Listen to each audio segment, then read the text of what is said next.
അധ്യക്ഷനായിട്ട് professor V K Damodaran സാറിനെ ക്ഷണിക്കുന്നു. Please.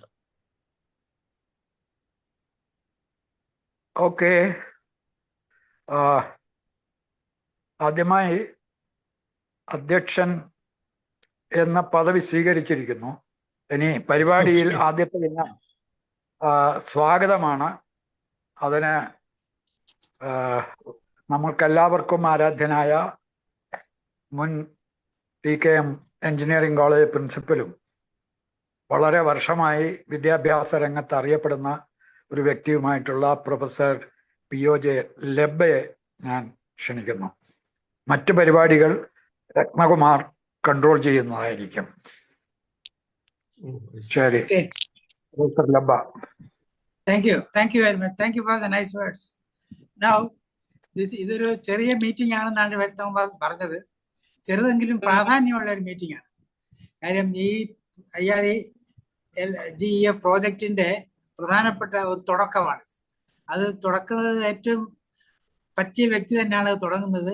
ഇത് വളരെയധികം ആളുകളുമായിട്ട് സംവദിക്കാനും അറിവുകൾ പകരാനുമുള്ള ഒരു ഓപ്പർച്യൂണിറ്റി ഈ സൂം മീറ്റിംഗ് വഴി ചെയ്തിട്ടുണ്ട്. അതുകൊണ്ട് ഇന്നിപ്പം ഞാൻ കൂടുതൽ പറയാതെ സ്വാഗതത്തിലേക്ക് മാത്രം കിടക്കുകയാണ്.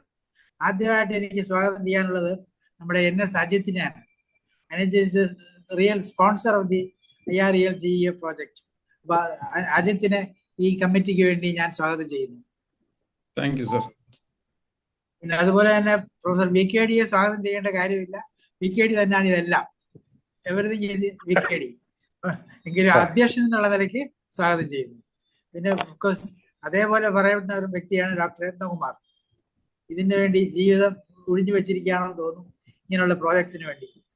പിന്നെ doctor Anitha Shankar college coordinator, അതുപോലെ G Suresh Kumar school coordinator, പിന്നെ VTV മോഹൻ സെക്രട്ടറി, അത് തുടങ്ങിയ വ്യക്തികളെല്ലാം ആത്മാർത്ഥമായി ഞാൻ സ്വാഗതം ചെയ്തുകൊണ്ട് ഞാൻ ഒന്നുകൂടി സ്വാഗതം ആശംസിച്ചുകൊണ്ട് നിർത്തുന്നു. നന്ദി, നമസ്കാരം.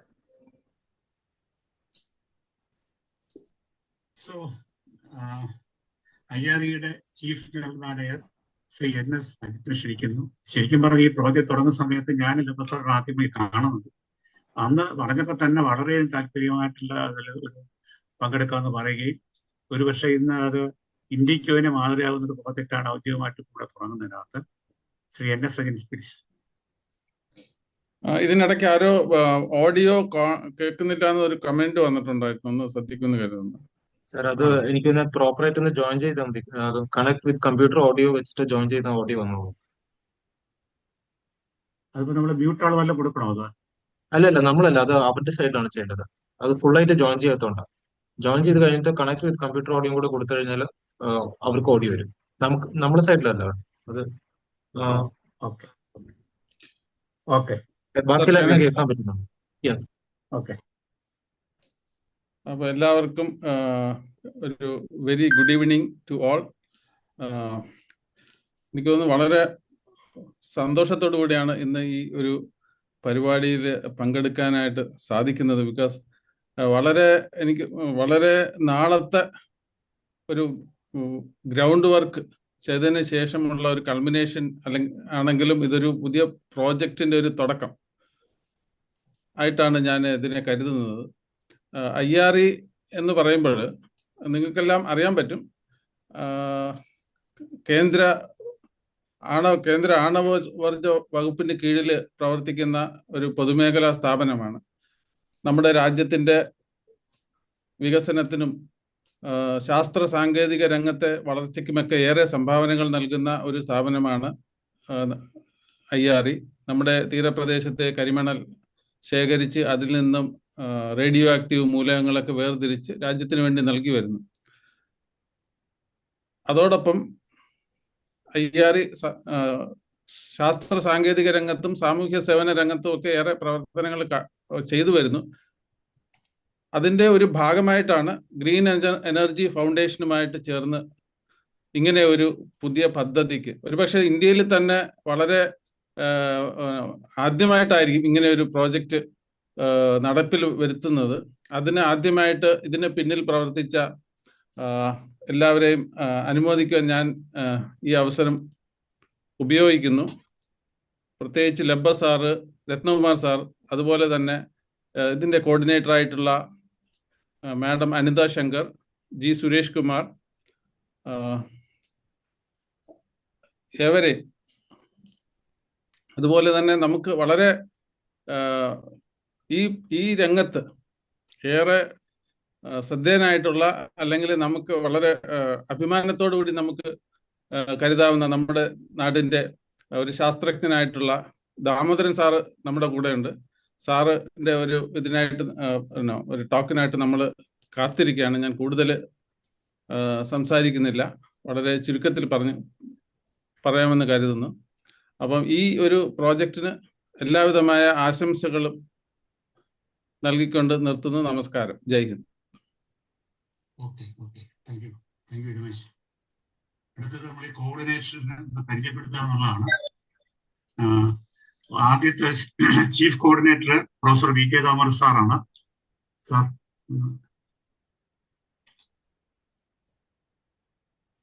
ദാമോദരൻ സാർ ഒന്ന് വീഡിയോ. ഓക്കെ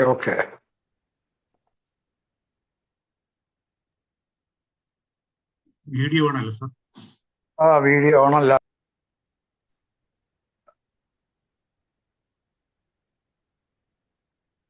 പേജ് മിസ്സിംഗ് ആണ്. ഞാൻ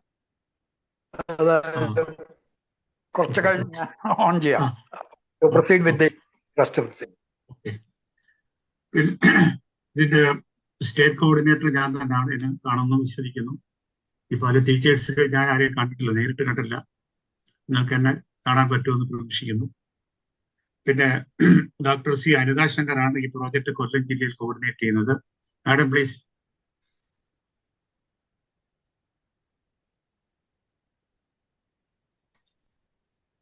ഞാനുണ്ട് സാറേ. ഒന്ന് ഓക്കെ ശരി, താങ്ക് യു. അതുപോലെ school coordinator G Suresh Kumar ആണ്. സുരേഷ് കുമാർ സാറേ പ്ലീസ്.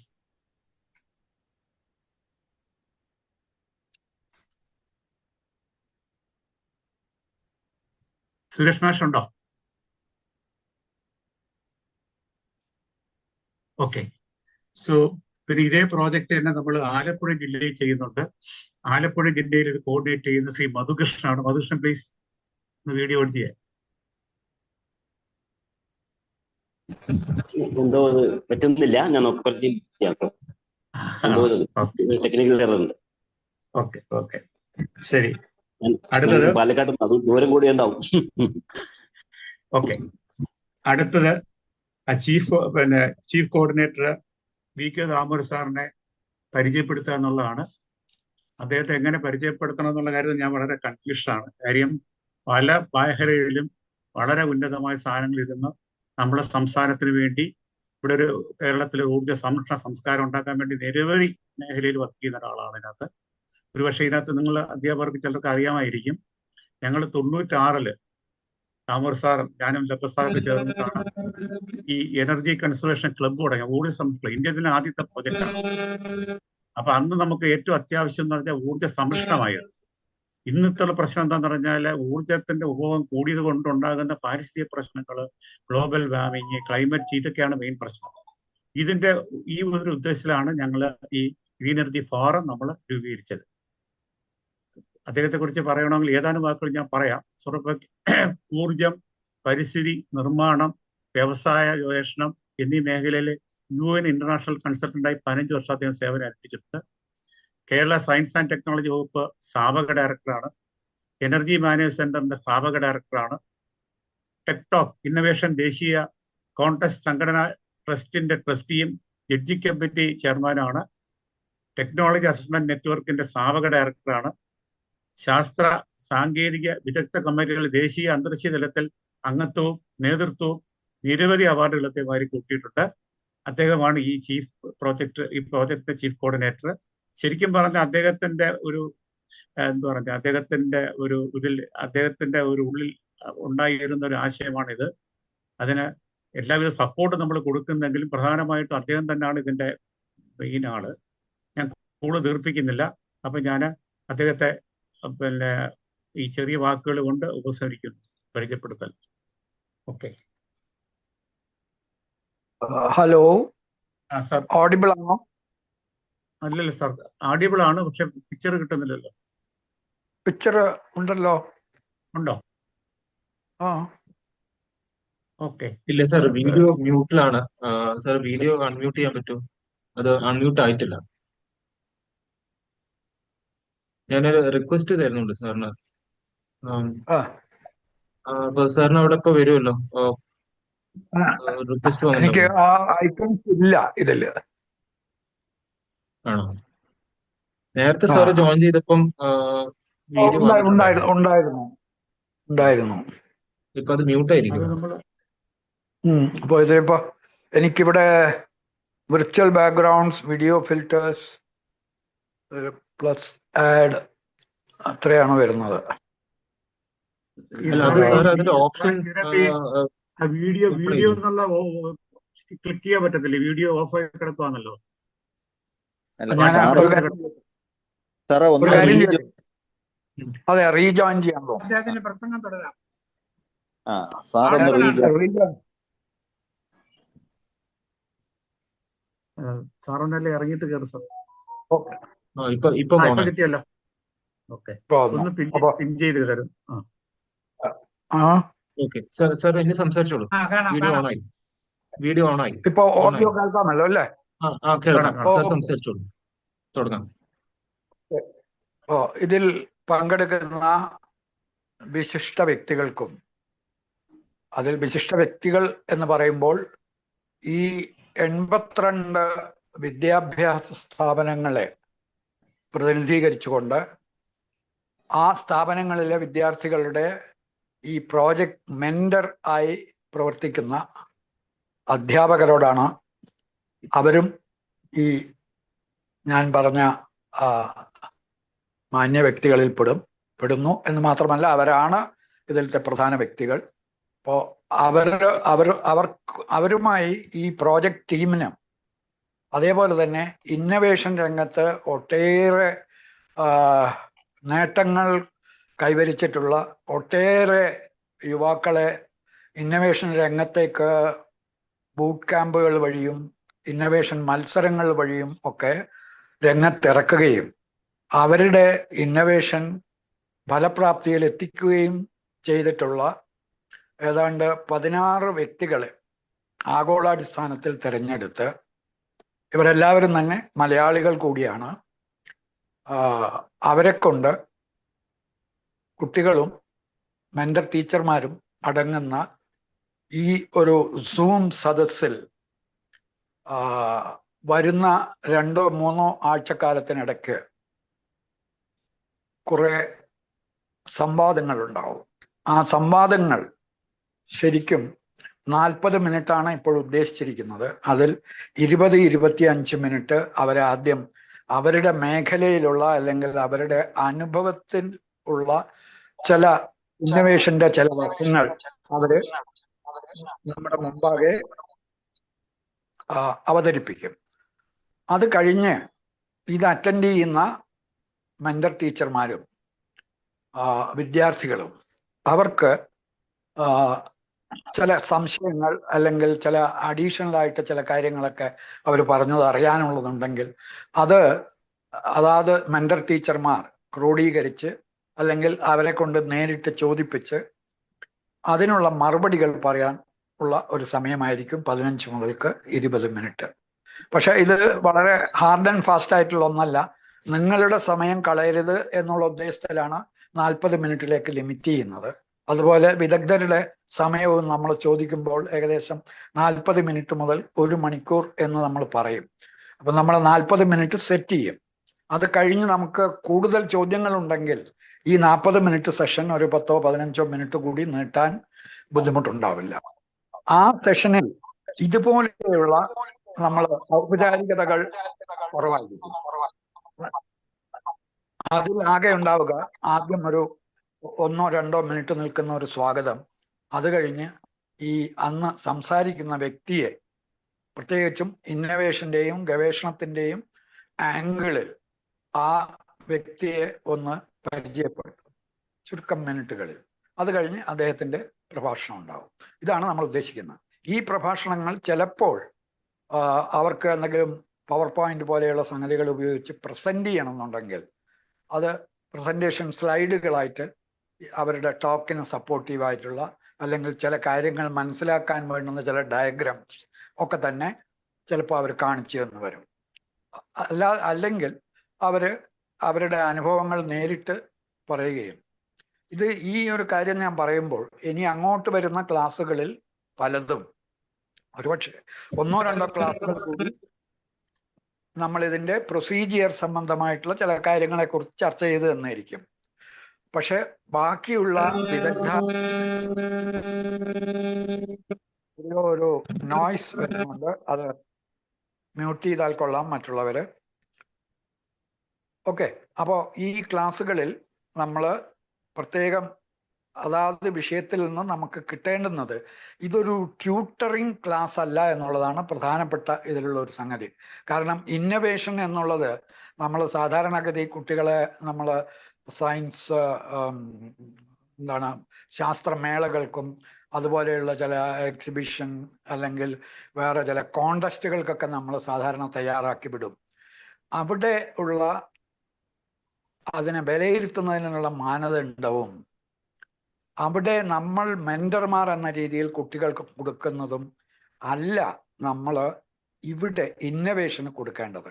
അതെന്തുകൊണ്ടാണെന്ന് ചോദിച്ചു കഴിഞ്ഞാൽ ഇന്നവേഷൻ എന്ന് പറയുന്നതിൽ കൂടി നമ്മൾ ഉദ്ദേശിക്കുന്നത് നമ്മൾക്കാർക്കും ഇന്നലെ വരെ അറിഞ്ഞുകൂടാത്ത, അതേസമയം തന്നെ അവരുടെ മുമ്പിൽ കാണുന്ന ഒരു പ്രശ്നത്തെ എങ്ങനെ പരിഹരിക്കാം എന്നുള്ളതിന് അവരുടെ മനസ്സിൽ ഉദിക്കുന്ന ആശയങ്ങളും രീതികളും അതുപോലെ തന്നെ അതെങ്ങനെ പ്രയോഗിക്കാം എന്നുള്ളതിൻ്റെ അവരുടെ ആസൂത്രണവും നമ്മൾ ഇംഗ്ലീഷിൽ സ്ട്രാറ്റജി എന്ന് പറയും.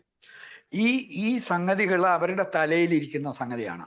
ഈ പ്രോജക്റ്റിന്റെ ലക്ഷ്യം തന്നെ നമ്മൾ കൊല്ലം ജില്ലയിലത്തെയും ആലപ്പുഴ ജില്ലയിലെ ഇപ്പം ആദ്യ പരീക്ഷണാടിസ്ഥാനത്തിൽ നമ്മുടെ chief general manager Shri Ajith നമുക്ക് തന്നിട്ടുള്ള വളരെ എത്രയും കൂടുതൽ വിദ്യാർത്ഥികൾ വേണേൽ ഇതിൽ പങ്കെടുത്തുകൊണ്ട് നമുക്ക് ഈ പ്രോജക്റ്റ് ചെയ്യാമെന്ന് അദ്ദേഹം സമ്മതിച്ചതിൻ്റെ അടിസ്ഥാനത്തിലാണ് നമ്മൾ 60 വീതം വിദ്യാലയങ്ങൾ 2 ജില്ലകളിൽ നിന്നും എടുക്കാമെന്ന് തീരുമാനിച്ചത്. അതിൽ കൊല്ലം ജില്ലയിൽ 82 സ്ഥാപനങ്ങൾ വന്നു കഴിഞ്ഞപ്പോഴേക്കും നമുക്ക് നിർത്തേണ്ടി വന്നു. കാരണം 60-ൽ നിർത്തേണ്ടതായിരുന്നു. പക്ഷേ ഇവിടെ കൊല്ലം ജില്ലയിലുള്ള സ്കൂളുകളുടെയും കോളേജുകളുടെയും അപ്പർ പ്രൈമറി സ്കൂളുകളുടെയും വിദ്യാർത്ഥികളുടെ താല്പര്യം, നമ്മൾ ഓരോ ഗ്രൂപ്പിൽ നിന്നും 20 പേര് വീതം എടുക്കണമെന്നായിരുന്നു ഉദ്ദേശിച്ചിരുന്നത്. പക്ഷെ അതിൽ കൂടുതൽ ഈ 3 ഗ്രൂപ്പുകളിൽ നിന്നും വന്നിട്ടുണ്ട്. പക്ഷെ എന്നിരുന്നാലും ഈ താല്പര്യത്തെ യാതൊരു രീതിയിലും നമ്മൾ തളർത്താൻ ഉദ്ദേശിക്കുന്നില്ല എന്നുള്ളതാണ്. അപ്പോൾ ഈ 82 വിദ്യാലയങ്ങളിൽ നിന്നും നമ്മൾ പ്രതീക്ഷിക്കുന്നത് ഓരോ വിദ്യാലയത്തിലും ഈ കാര്യം നേരത്തെ സംസാരിക്കുകയും നിങ്ങൾക്ക് മെസ്സേജായി തരികയും ചെയ്തിട്ടുള്ളതാണ്. എന്നാൽ പോലും ഒന്നുകൂടി ആവർത്തിക്കുകയാണ്. ഒരു വിദ്യാലയത്തിൽ നമ്മൾ 6 ഗ്രൂപ്പുകൾ വീതമാണ് മാക്സിമം ഉദ്ദേശിക്കുന്നത്. അതായത് 4 കുട്ടികൾ അടങ്ങുന്ന 6 ഗ്രൂപ്പ്. പക്ഷേ ഇപ്പോൾ നമുക്ക് കിട്ടിയിട്ടുള്ള ലിസ്റ്റ് അനുസരിച്ച് കൊല്ലം ജില്ലയിൽ ചില സ്ഥാപനങ്ങളിലെങ്കിലും 6 ഗ്രൂപ്പുകളില്ല. 3, 4, 5 ഇങ്ങനെയുള്ളത്. ഒരു ഗ്രൂപ്പിൽ മാത്രം 6-ൽ കൂടുതൽ ഉണ്ട്. പക്ഷെ അത് 7 അല്ല. അത് ആ വിദ്യാലയവുമായിട്ട് രത്നകുമാർ ഇനിയും ബന്ധപ്പെടും. ഒന്നുകിൽ അത് 28 ആക്കണം, 26 ഇപ്പോൾ കണ്ടിട്ടുള്ളത്, അല്ലെങ്കിൽ അത് 24-ലേക്ക് തന്നെ ചുരുക്കണം. കാരണം ഇത് അവസാനം നമുക്കൊരു ഇന്നവേഷൻ കോൺടെസ്റ്റ്, ഒരു മത്സരമുണ്ട്. ആ മത്സരിക്കുമ്പോൾ ഈ ഓരോ ഗ്രൂപ്പുമാണ് മത്സരിക്കുന്നത്.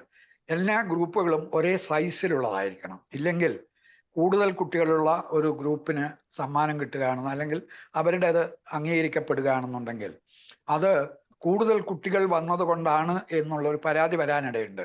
അത് ഒഴിവാക്കാൻ വേണ്ടിയാണ് കൃത്യമായും നമ്മൾ 4 പേരുള്ള ഗ്രൂപ്പുകൾ മാത്രമേ ആകാവൂ എന്ന് പറയുന്നത്. പക്ഷെ നമുക്ക് 6 ഗ്രൂപ്പ് ഇല്ലെങ്കിലും നമ്മൾ അംഗീകരിക്കും. എന്തുകൊണ്ടാണെന്ന് ചോദിച്ചു കഴിഞ്ഞാൽ ഈ 6 ഗ്രൂപ്പ് ഒരു വിദ്യാലയത്തിൽ വെച്ചിരിക്കുന്നതിൻ്റെ ഉദ്ദേശം ആ വിദ്യാലയത്തിൽ തന്നെ ആദ്യഘട്ട മത്സരം നടക്കണം എന്നുള്ളതാണ്. ഈ 6 ഗ്രൂപ്പുകളും ഓരോ പ്രോബ്ലം സെലക്ട് ചെയ്ത് അതിനെക്കുറിച്ച് കൂടുതൽ പഠിച്ച് അതിനൊരു സൊല്യൂഷൻ അല്ലെങ്കിൽ അതിനൊരു പരിഹാരം നിർദ്ദേശിക്കുക എന്നുള്ളതാണ്. ഇതാണ് നമ്മൾ ഇന്നവേഷൻ്റെ ഒരു മാനദണ്ഡമായിട്ട് എടുത്തിരിക്കുന്നത്. അങ്ങനെയുള്ള പെട്ടെന്ന് വരുന്ന പ്രശ്നങ്ങൾക്ക് നമ്മുടെ ഉള്ള അറിവും മറ്റുള്ളവരോട് പെട്ടെന്ന് എത്താവുന്നവരോടൊക്കെ ചോദിച്ച് കിട്ടാവുന്ന അറിവുകളും മറ്റ് സോഴ്സുകളിൽ നിന്ന് നമുക്ക് കിട്ടാവുന്ന വിവരങ്ങളും എല്ലാം ചേർത്ത് അതിന് പ്രായോഗികമായ ഫലപ്രദമാവുന്ന ഒരു സൊല്യൂഷൻ കണ്ടെത്തുക എന്നുള്ളതാണ്. ഇത് ഇന്നത്തെ കാലത്ത് പ്രത്യേകിച്ചും കാലാവസ്ഥാ വ്യതിയാനത്തിൻ്റെയും വിഭവ ദാരിദ്ര്യത്തിൻ്റെയും പരിസ്ഥിതി നാശത്തിൻ്റെയും ഒക്കെ തന്നെ കാലഘട്ടത്തിൽ ഇന്ത്യയിലെന്നല്ല ലോകത്തിലെ എല്ലാ രാജ്യങ്ങളിലും ഇതിന് അത്യാവശ്യമാണ്. നിങ്ങൾ കഴിഞ്ഞ കുറേ ദിവസങ്ങളായി അമേരിക്കയിലും അതുപോലെ തന്നെ ചില ഒട്ടേറെ നമ്മൾ വികസിത രാജ്യങ്ങൾ എന്ന് കരുതിയിരുന്നല്ല, അത് തികച്ചും അവർ വികസിത രാജ്യങ്ങൾ തന്നെയാണ്. ഇപ്പോൾ അമേരിക്ക, ജപ്പാൻ, ഫ്രാൻസ്, ജർമ്മനി ഇങ്ങനെയൊക്കെ ഉള്ള രാജ്യങ്ങളൊക്കെ നമ്മൾ വളരെയധികം, അതേപോലെ തന്നെ നോർഡിക് കൺട്രീസ്, സ്വീഡൻ, നോർവേ ഇങ്ങനെയൊക്കെയുള്ള വളരെ ഉത്തര ധ്രുവത്തോടടുത്ത് കിടക്കുന്ന രാജ്യങ്ങളിലും അവിടെ വളരെ ശാന്തമായ പരിസ്ഥിതി സൗഹൃദമായ അന്തരീക്ഷമാണ് ആ രാജ്യങ്ങളിലെല്ലാം ഉള്ളത്. അപ്പം അതുകൊണ്ട് തന്നെ അവിടങ്ങളിലും നമ്മൾ ഇന്ന് അപ്രതീക്ഷിതമായ ഒട്ടേറെ പ്രകൃതി ദുരന്തങ്ങളോ മറ്റു തരത്തിലുള്ള പരിസ്ഥിതി നാശങ്ങളോ അത് ജനങ്ങളെ ഒട്ടേറെ ബാധിക്കുന്ന രീതിയിൽ നമ്മൾ കാണുന്നുണ്ട്. അപ്പം ഇതൊരു വലിയ പ്രശ്നമാണ്. അപ്പോൾ ഇത്തരം പ്രശ്നങ്ങളെ നമ്മൾ നാളത്തെ പൗരന്മാർ അല്ലെങ്കിൽ നാളത്തെ വർക്കിംഗ് പോപ്പുലേഷൻ ആണ് ഇതൊക്കെ പരിഹരിക്കേണ്ടത്. അതുകൊണ്ട് തന്നെ ഇന്നത്തെ വിദ്യാർത്ഥികൾ അതെങ്ങനെയാണ് പരിഹരിക്കേണ്ടതെന്ന് പഠിക്കേണ്ടത്, അത് പ്രയോഗിച്ച് പഠിക്കേണ്ടത് വളരെ അത്യാവശ്യമാണ്. നമ്മൾക്കെല്ലാം അറിയുന്ന പോലെ നിങ്ങളും അധ്യാപകരാണ്, ഞാനും വളരെ കാലം അധ്യാപകനായിരുന്നു. ഞാൻ ഇപ്പോഴത്തെ NIT കാലിക്കറ്റ്, അതായത് പഴയ കാലത്ത് REC, അതിനു മുമ്പ് ഇപ്പോഴത്തെ അണ്ണാ യൂണിവേഴ്സിറ്റി, ഗിണ്ടി എഞ്ചിനീയറിംഗ് കോളേജ് ഇവിടങ്ങളിലൊക്കെ ഞാൻ പഠിപ്പിച്ചിട്ടുള്ളതാണ്. അപ്പോൾ നമുക്ക് അധ്യാപകർക്കെല്ലാം അറിയുന്നത് പോലെ ഇത്തരം കാര്യങ്ങൾ അവർ തിയററ്റിക്കലായി പഠിച്ചാൽ മാത്രം പോരാ, ഇത് പ്രയോഗിക്കാൻ അതിൽ ശാസ്ത്ര സാങ്കേതികമായിട്ടുള്ള അറിവുകൾക്ക് പുറമെ മാനേജ്മെന്റിന്റെ ചില വശങ്ങൾ, അതായത് എങ്ങനെ പ്രയോഗിക്കണം എന്നുള്ളത്, അതേ സമയം തന്നെ ഏത് രീതിയിൽ നമ്മൾ ഒരു പ്രത്യേക സമൂഹത്തിൽ ഒരു ചെറിയ മാറ്റം കൊണ്ടുവരാൻ, സോഷ്യൽ ചേഞ്ച് മാത്രമല്ല നമ്മുടെ ജീവിത രീതിയിൽ അല്ലെങ്കിൽ പ്രവർത്തന രീതിയിൽ മാറ്റങ്ങൾ വരുത്തുന്നത് ഏത് രീതിയിൽ നമുക്ക് നടപ്പാക്കാം എന്നുള്ള സ്ട്രാറ്റജി, ഈ സംഗതികൾ ഇതെല്ലാം കൂടി ഉൾക്കൊള്ളുന്ന രീതിയിലായിരിക്കണം പരിഹാര നിർദ്ദേശം. ഇല്ലെങ്കിൽ ആ പരിഹാരം സമൂഹത്തിന് നടപ്പാക്കാൻ കഴിയാതെ വരും. അതുകൊണ്ടാണ് നമ്മൾ ഇത്തരത്തിലുള്ള ഒന്ന് കുട്ടികളുടെ തലയിൽ നിന്ന് എത്രത്തോളം നമുക്ക് പുറത്തേക്കെടുക്കാൻ കഴിയും എന്നുള്ളതാണ്. പക്ഷേ നമ്മുടെയൊക്കെ, പ്രത്യേകിച്ചും ഞാൻ ഈ രംഗത്ത് സയൻസ് ആൻഡ് ടെക്നോളജിയിൽ ഇരുന്നപ്പോഴും ഈ ടെക്ടോപ്പ് മുതലായിട്ടുള്ള ഇന്നൊവേഷൻ കോൺടെസ്റ്റുകൾ നടത്തുമ്പോഴും അതിനുവേണ്ടി ഞങ്ങൾ ബൂട്ട് ക്യാമ്പുകൾ നടത്തി, ഒരു മാസം വരെ നീണ്ടു നിൽക്കുന്ന ബൂട്ട് ക്യാമ്പുകളൊക്കെ നടത്തിയപ്പോഴും നമ്മൾക്ക് മനസ്സിലാക്കാൻ കഴിഞ്ഞിട്ടുള്ളത്, ഈ ഈവൻ ഒരു 2 ദിവസത്തെ അവർക്ക് പ്രവർത്തിക്കാനുള്ള അവസരം കൊടുത്താൽ, കൂട്ടായിരുന്ന് ചിന്തിക്കാനുള്ള അവസരവും കൊടുത്താൽ, നമ്മുടെ UP ലെവലിലുള്ള കുട്ടികൾ പോലും നമ്മൾ ഒട്ടും പ്രതീക്ഷിക്കാത്തതായിട്ടുള്ള വളരെ അത്ഭുതകരമായിട്ടുള്ള പരിഹാര നിർദ്ദേശങ്ങളുമായിട്ട് മുന്നോട്ട് വരും. അത്തരത്തിലുള്ള ചെറിയ ഉപകരണങ്ങളോ ടൂൾസോ അല്ലെങ്കിൽ ചെറിയ ചില ടെക്നോളജി ഗാഡ്ജറ്റുകളൊക്കെ നിർമ്മിക്കുവാൻ അവർക്ക് കഴിയുമെന്നുള്ളതാണ്. അപ്പോൾ അതുകൊണ്ട് നമ്മുടെ കേരളത്തിലുള്ള കുട്ടികളിലും ഈ കഴിവ് മോശമാണ് എന്ന് നമുക്ക് പറയാൻ പറ്റില്ല. കാരണം നമ്മൾ ഈ വികസനം എന്ന് പറയുന്നത് കൊണ്ട് വിദ്യാർത്ഥികളുടെ ഇന്നവേഷൻ സ്പിരിറ്റോ അല്ലെങ്കിൽ അവരുടെ അറിവോ ഇതൊന്നും തന്നെ ഈ നമ്മൾ ഇപ്പോൾ കാണുന്ന വികസനം ഇതിൻ്റെ ഒരു അളവുകോലല്ല. അത് ഞാൻ പ്രത്യേകിച്ചും പറയാൻ കാരണം, ഞാൻ ആഫ്രിക്കയിലുള്ള 22 രാജ്യങ്ങളുമായി ഞാൻ നിരന്തരം കഴിഞ്ഞ 2000 മുതൽക്ക് 2015 വരെയുള്ള 16 വർഷങ്ങളിൽ ഒട്ടേറെ 22 രാജ്യങ്ങളിൽ ഞാൻ ഇടപെടുകയുണ്ടായിരുന്നു. അവിടുത്തെ അവർ വളരെ പുരോഗമിച്ച രാജ്യമാണെന്ന് നമുക്ക് ഒരിക്കലും പറയാൻ പറ്റില്ല. അവിടെ 54 രാജ്യങ്ങളുള്ളതിൽ പുരോഗമിച്ചു എന്ന് പറയാൻ സൗത്ത് ആഫ്രിക്ക പോലും അത്ര അർഹമല്ല. എങ്കിലും അവിടുത്തെ യുവാക്കളായിട്ടുള്ള എഞ്ചിനീയർമാർ ഹൈസ്കൂളിലെ വിദ്യാർത്ഥികൾ, ഇങ്ങനെയുള്ള കുട്ടികളിലൊക്കെ തന്നെ ചെറിയ ചെറിയ പ്രശ്നങ്ങൾ എടുത്തിട്ട് കൊടുക്കുമ്പോൾ അവര് വളരെ പെട്ടെന്ന് വളരെ നമ്മൾ പ്രതീക്ഷിക്കാത്ത രീതിയിലുള്ള സൊല്യൂഷനുമായിട്ട് സമീപിക്കുന്നതായിട്ട് കണ്ടിട്ടുണ്ട്. അപ്പോൾ തന്നെ എനിക്ക് വളരെ ബോധ്യമാണ്, ഏത് സമൂഹത്തിലും നമുക്ക് ഇത്തരത്തിലുള്ള കുട്ടികളെ, അതായത് അവരുടെ ആ ഇന്നവേഷൻ്റെ സംഗതി നമ്മളുടെ വിദ്യാഭ്യാസ സമ്പ്രദായത്തിൽ നമ്മൾ ഏതാണ്ട് അടിച്ചമർത്തിയിരിക്കുന്ന രീതിയിലാണ്. നമ്മളൊരു എന്താണ് പറയുക, ടോപ്പ് ഡൗൺ ആയിട്ടുള്ള, നമ്മൾ അധ്യാപകരിൽ നിന്നും പുസ്തകങ്ങളിൽ നിന്നും മറ്റ് മാർഗങ്ങളിൽ നിന്നും അറിവ് നേടി അവരതെല്ലാം റിസീവ് ചെയ്യാനുള്ള ആളുകളാണ്. ആ അറിഞ്ഞതിനെ പരീക്ഷിക്കാനും അറിഞ്ഞതിനെ ഒന്നുകൂടി പൊലിപ്പിച്ച് തിരിച്ചു കൊടുക്കാനും വിദ്യാഭ്യാസ സമയത്ത് തന്നെ കഴിയും എന്നുള്ള ഒരു ബോധ്യം അവരിൽ ഉണ്ടായിട്ടില്ല. ഈ പ്രോജക്റ്റിൻ്റെ യഥാർത്ഥ ഉദ്ദേശം ആ ഒരു ബോധ്യം അവരിൽ ഉണ്ടാക്കുകയും അത് അവർക്ക് പരീക്ഷിക്കാനൊരു അവസരം കൊടുക്കുകയും ചെയ്യുക എന്നുള്ളതാണ്. അതുകൊണ്ട് ഇത്രയും പറഞ്ഞതിൽ നിന്ന് നമ്മൾ ഇന്നവേഷൻ കോൺടെസ്റ്റിൻ്റെ സ്വഭാവം എന്താണ് എന്ന് നമുക്ക് മനസ്സിലാവും. ഈ ഇന്നവേഷൻ പരിശീലനവും സത്യത്തിൽ നമ്മൾ എങ്ങനെ ചെയ്യണം എന്ന് പറഞ്ഞു കൊടുക്കലല്ല, ചെയ്ത് വിജയപ്പെട്ട ചില മാതൃകകൾ അല്ലെങ്കിൽ ചില സാമ്പിൾ പ്രോജക്റ്റുകളെ കുറിച്ച്, അത് ചെയ്യുമ്പോൾ ഉണ്ടായിട്ടുള്ള ചില പ്രശ്നങ്ങൾ, ഇങ്ങനെയുള്ള കാര്യങ്ങളെക്കുറിച്ചായിട്ട് ഇന്നത്തെ ഈ ടോക്കിൻ്റെ അവസാനത്ത് സമയമുണ്ടെങ്കിൽ ഞാൻ തന്നെ ഒരു പ്രശ്നം പരിഹരിച്ചതിൻ്റെ ഘട്ടങ്ങളിൽ എനിക്കുണ്ടായിട്ടുള്ള എന്തെല്ലാം ചോദ്യങ്ങളാണ് എന്നിലേക്ക് വന്നത്, എങ്ങനെയാണ് ഞാൻ അതിന് മറുപടി കണ്ടെത്തിയത് എന്നുള്ളത് പറയുന്നതിൽ നിന്ന് മെന്റർ ടീച്ചർമാരായിട്ടുള്ള നിങ്ങൾ ഓരോരുത്തർക്കും ഈ ഇന്നവേഷനിൽ കുട്ടികളെ എങ്ങനെയാണ് നമ്മൾ അവരെ ഒന്ന് ഡ്രൈവ് ചെയ്ത് ഇൻസ്പയർ ചെയ്ത് അവരുടെ തലയിലുള്ള ആ ഇന്നവേറ്റീവ് സ്പിരിറ്റിനെ പുറത്ത് ചാടിക്കേണ്ടത് എന്നുള്ളതാണ്. സത്യത്തിൽ ഇന്നവേഷനെ കുറിച്ച് പറഞ്ഞാൽ 12 മുതൽക്ക് 15 വയസ്സ് വരെയുള്ള ആ കാലഘട്ടത്തിലാണ് വിദ്യാർത്ഥികളിൽ ഈ ഇന്നവേഷൻ്റെ സ്പിരിറ്റ് ഏറ്റവും പീക്ക് ചെയ്യുന്നത്. അത് കഴിഞ്ഞ് നമ്മൾ കോളേജ് ലെവലിലേക്ക് വരുമ്പോഴേ അവർ ഇന്നവേഷൻ സ്പിരിറ്റിൻ്റെ പീക്കിലല്ല, അതിൽ കുറച്ചുകൂടി കഴിഞ്ഞൊരു സ്റ്റേബിൾ ആയിട്ടുള്ള ഒരു പ്ലാറ്റോയിലാണ് അവരുള്ളത് എന്ന് നമ്മൾ മനസ്സിലാക്കണം. അപ്പം അതുകൊണ്ടുകൂടിയാണ് നമ്മൾ UP തലത്തിലുള്ള കുട്ടികളെയും ഹൈസ്കൂൾ, ഹയർ സെക്കൻഡറി സ്കൂൾ തലത്തിലുള്ള കുട്ടികളെയും കോളേജ് തലത്തിലുള്ള കുട്ടികളെയും വെവ്വേറെ 3 ഗ്രൂപ്പുകളാക്കി നമ്മൾ ഇത്തരത്തിലുള്ള ഒരു മത്സരം ചെയ്യുന്നത്. അപ്പം ഈ 3 ഗ്രൂപ്പുകളിൽ നിന്നും നമുക്ക് കിട്ടുന്ന പരിഹാര നിർദ്ദേശങ്ങൾ തീർച്ചയായും 3 തട്ടിലുള്ളതായിരിക്കും എന്ന് എനിക്ക് ഏകദേശം ഒരു ധാരണയുണ്ട്.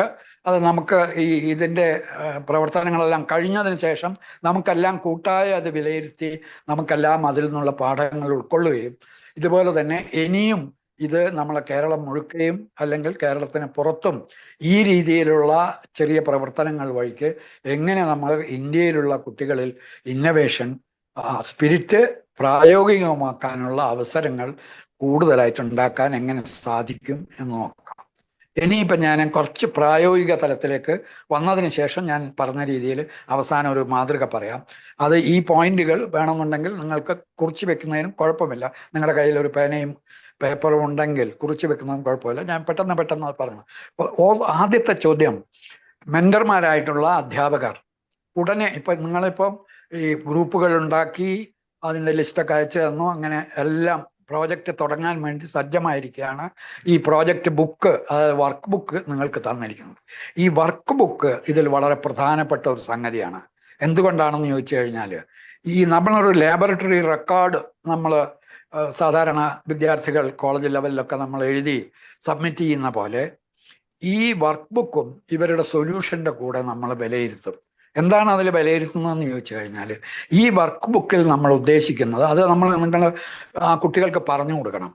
അതായത് അവർ ഓരോ ദിവസവും ഈ പ്രോജക്റ്റുമായി ബന്ധപ്പെട്ട് അവർ കേട്ട പ്രഭാഷണങ്ങൾ അല്ലെങ്കിൽ അധ്യാപകരുമായിട്ടുള്ള നിങ്ങളുടെ മെന്റർ ടീച്ചറും വേറെ അധ്യാപകർ അവിടെ ഉണ്ടെങ്കിൽ അവരൊക്കെ കൊടുക്കുന്ന അറിവുകൾ, പുറത്തുള്ള ആരെങ്കിലും കണ്ടൊരു ഇൻ്റർവ്യൂ നടത്തി കുറച്ച് വിവരങ്ങളൊക്കെ ശേഖരിച്ച് അതിൽ നിന്നുള്ള പ്രധാനപ്പെട്ട പോയിന്റുകൾ, ഇതെല്ലാം തന്നെ ആ തീയതി കണക്കിൽ, അതായത് ഒരു പ്രോജക്റ്റ് തുടങ്ങിയ മുതൽക്ക് ഓരോ ഡേറ്റ്, ഒരു പേജിൽ ഒരു ദിവസത്തെ ഡേറ്റ് എഴുതി വെച്ച് ആ ഡേറ്റിൽ അവർക്ക് ഇതുമായി ബന്ധപ്പെട്ട് കിട്ടിയ വിവരങ്ങൾ, അതേസമയം തന്നെ ഈ 4 ഗ്രൂപ്പിലുള്ള 4 പേര് ഇടക്കിടക്ക് 5-10 മിനിറ്റ് വീതം അവർ കൂടിയിരുന്ന് ഈ പ്രശ്നത്തിനൊരു പരിഹാരം അവർ ചർച്ച ചെയ്യണം.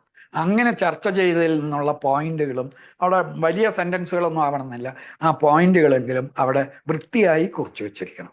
കാരണം മൊത്തത്തിൽ ഈ പുസ്തകത്തിൻ്റെ വൃത്തി അവരുടെ മനസ്സിലെ ചിന്താഗതിയുടെ, അത് നിങ്ങൾ അധ്യാപകരോട് നിങ്ങൾ പറഞ്ഞ് തരേണ്ട ആവശ്യമില്ല, നിങ്ങൾ അത്തരം കാര്യങ്ങൾ നിങ്ങൾ ഇൻസിസ്റ്റ് ചെയ്യുന്നതാണ്. അപ്പോൾ അതേപോലെ തന്നെ ഈ കാര്യത്തിലും വളരെ കണിശമായി അവർ ഓരോ ദിവസവും ഉള്ള കുറിപ്പുകൾ അവരതിൽ ഡേറ്റ് ഓർഡറിൽ ചെയ്യണം. ചില ഡേറ്റിൽ ഒന്നും ഉണ്ടായിട്ടില്ലെങ്കിൽ ആ ഡേറ്റ് പോട്ടെ, അടുത്ത ഡേറ്റ് വരുന്ന ആ ഡേറ്റ് ഇട്ടാൽ മതി. ഏതായാലും ആ ഡേറ്റിൻ്റെ ക്രമത്തിൽ ഈ പുസ്തകം നമ്മൾ പ്രോജക്റ്റിൻ്റെ അവസാനം നമ്മൾ ഇവർ കോണ്ടസ്റ്റ് വരുമ്പോൾ വിലയിരുത്താൻ വേണ്ടി എടുക്കും. അതായത് ഇവരെ എങ്ങനെ സിസ്റ്റമാറ്റിക്കായി സയൻറ്റിഫിക്കായി ഈ പ്രശ്നത്തെ അവർ സമീപിച്ചു, ഇത് വളരെ പ്രധാനപ്പെട്ട കാര്യമാണ്. മറ്റൊന്ന്, മറ്റ് മത്സരങ്ങളിലത്തെ പോലെ ശരിയായ ഉത്തരത്തിന് മാത്രമല്ല ഇവിടെ സമ്മാനാർഹ ആയിരിക്കുന്നത്. കാരണം എങ്ങനെ അതിനെ പരിശോധിച്ചു, എങ്ങനെ അതിനെ അവർ കൈകാര്യം ചെയ്തു, അത് എത്രമാത്രം ശാസ്ത്രീയമാണ്, എത്രമാത്രം അവരുടെ ഉൾവിളികളെയൊക്കെ നമുക്കിതിൽ ഉൾക്കൊള്ളിക്കാം. അവർക്ക് പെട്ടെന്നൊരാശയം തോന്നി, അത് അവിടെ എഴുതി വെക്കാം. അത് കഴിഞ്ഞ് അതവർക്ക് പ്രയോഗിച്ച് നോക്കാം, അല്ലെങ്കിൽ അവരെ ഗ്രൂപ്പിൽ ചർച്ച ചെയ്യാം, അധ്യാപകരോട് ചർച്ച ചെയ്യാം, ഒരുപക്ഷെ അവരോട് സംസാരിക്കുന്ന വിദഗ്ധന്മാരോട് അതിനെക്കുറിച്ച് ചോദ്യം ചോദിക്കാം, ഇങ്ങനെയൊക്കെ ചെയ്യാം. എന്നിട്ട് അവസാനം അവർക്ക് ബോധ്യമാവുന്ന ശരിയെന്നുള്ളതല്ല, ഇത് ഉത്തരത്തിലേക്ക് നയിക്കുമെന്ന് തോന്നുന്ന എന്ത് രീതിയും നിർദ്ദേശമായിട്ട് അവർക്ക് തരാം.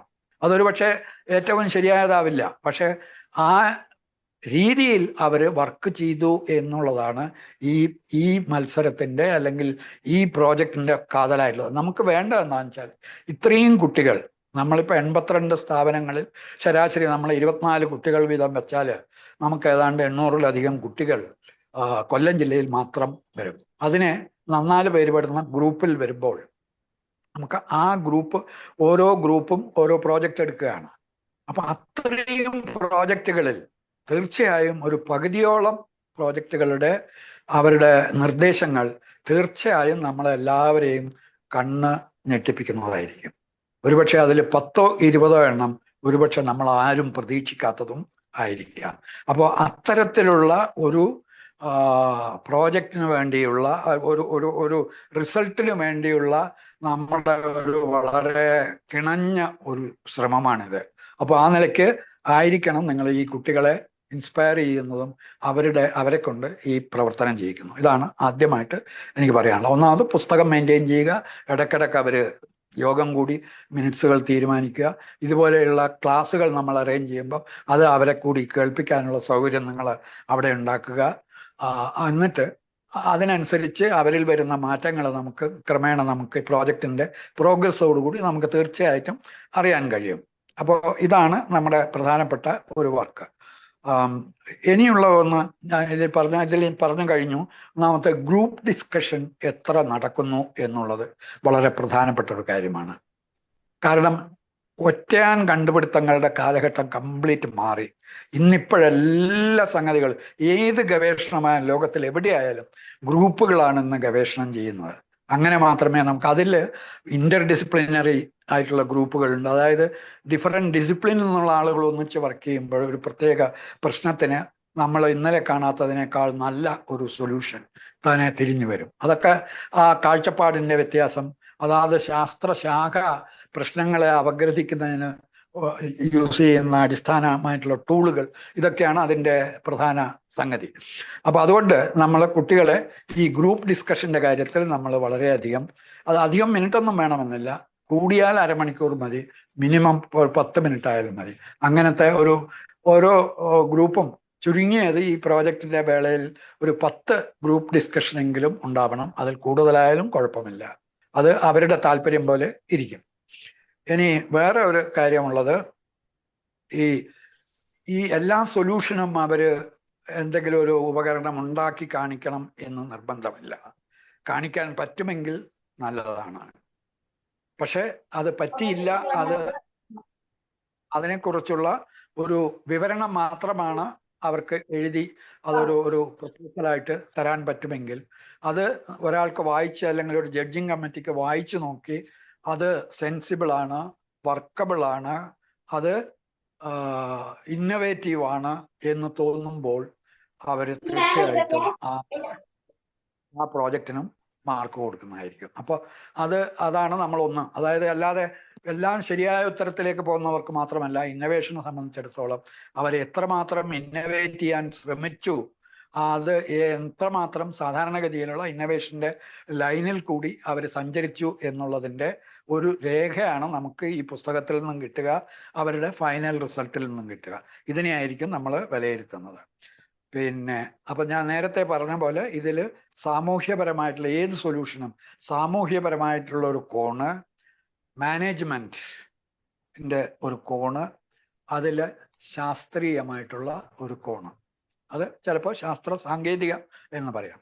അതോടൊപ്പം തന്നെ ഈ 3 കോണുകളിലും നമ്മൾ നോക്കുമ്പോൾ ഇന്ന് ആഗോള പ്രശ്നം എന്താണ്? നമ്മൾ കാർബൺ ന്യൂട്രാലിറ്റിയിലേക്ക് പോകാൻ ശ്രമിക്കുകയാണ്. എന്താണത്? പരിസ്ഥിതി നാശമാണ് അതിനെ കാണിക്കുന്നത്. അപ്പോൾ ഈ പരിസ്ഥിതി ആംഗിൾ ഇതിലെല്ലാറ്റിലും ഉണ്ടാവണം, ഏത് സൊല്യൂഷനിലും. അപ്പോൾ നമ്മൾ എന്ത് പ്രോബ്ലമാണ് കുട്ടികൾ സെലക്ട് ചെയ്യേണ്ടത് എന്ന് ചോദിച്ചു കഴിഞ്ഞാൽ, സത്യത്തിൽ എന്ത് പ്രോബ്ലം എടുത്താലും അതെല്ലാം കാർബൺ ന്യൂട്രൽ ലിവിങ്ങുമായി ബന്ധപ്പെട്ടതാണ്.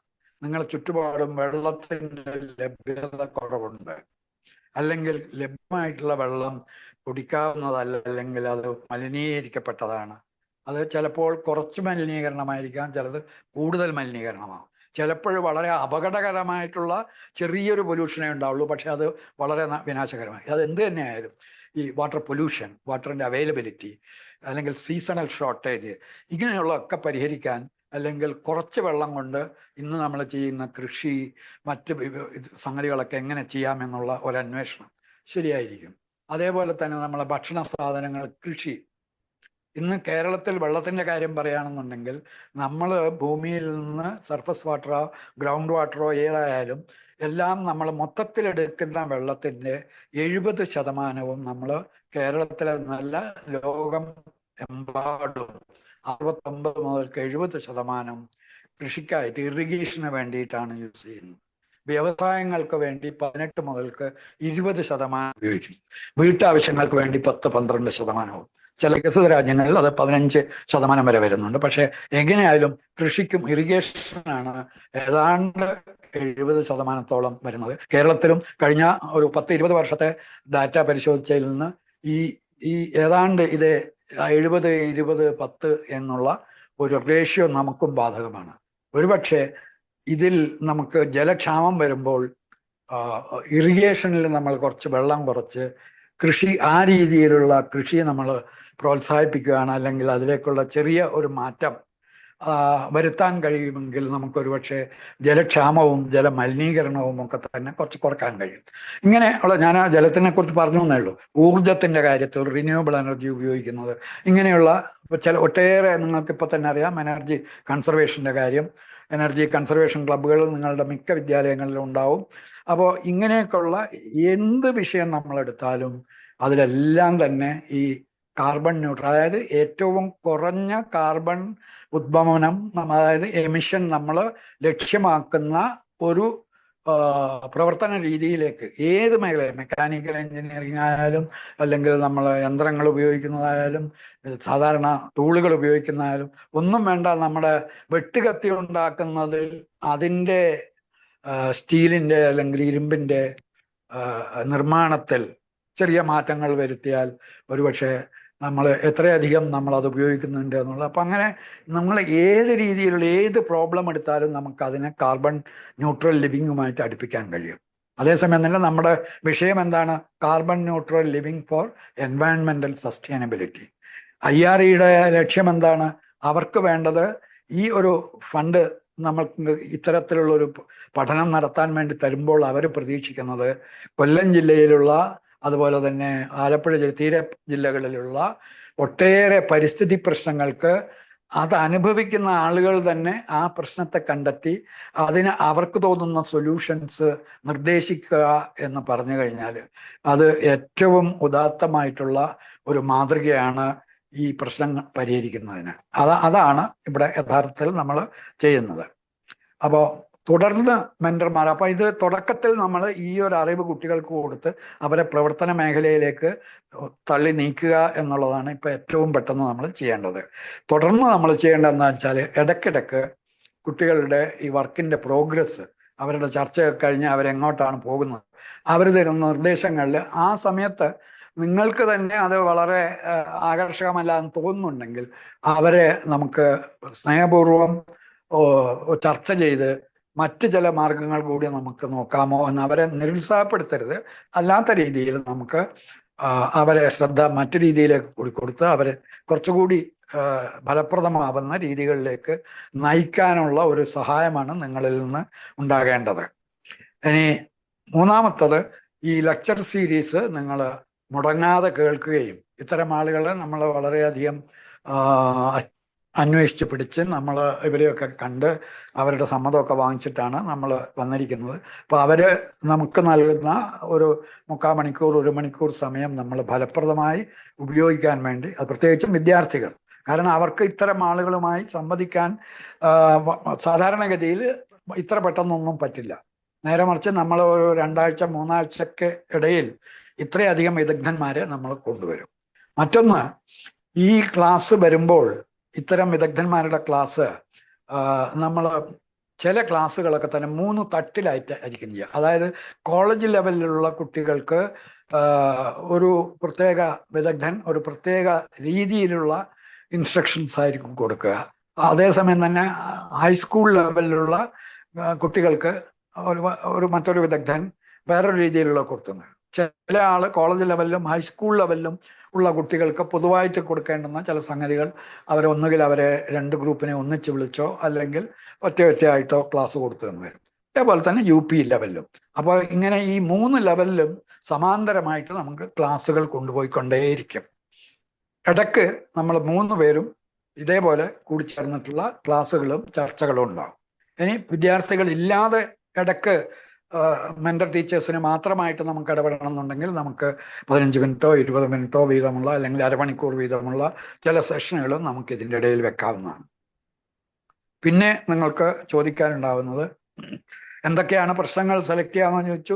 ഏത് പ്രശ്നം എടുത്താലും ഉണ്ട്. ഇനി അഥവാ നിങ്ങൾക്ക് എന്തെങ്കിലും സംശയമുണ്ട്, ഇങ്ങനെയുള്ള ഒരു ചോദ്യം അത് ഇതുപോലെയുള്ള കോമൺ ക്ലാസ്സിൽ ചോദിക്കരുത്. കാരണം ഒരു കുട്ടിയുടെ ഐഡിയ നമ്മൾ മറ്റൊരു കുട്ടിക്ക് പാസ് ചെയ്ത് കൊടുക്കരുത്. ഇവർ തമ്മിൽ ഇതൊരു ഐഡിയയുടെ ഒരു മത്സരമുണ്ട്.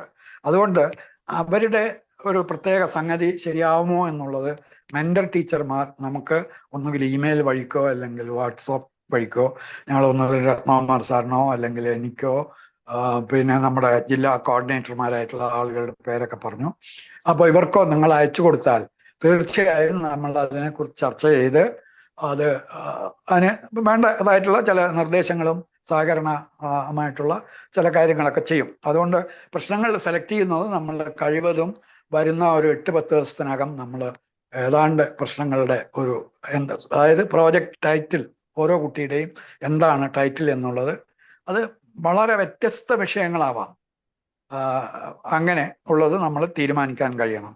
എന്നിട്ട് ഈ കുട്ടികളുടെ ലെക്ചർ സീരീസ് മുടങ്ങാതെ കേൾക്കണം.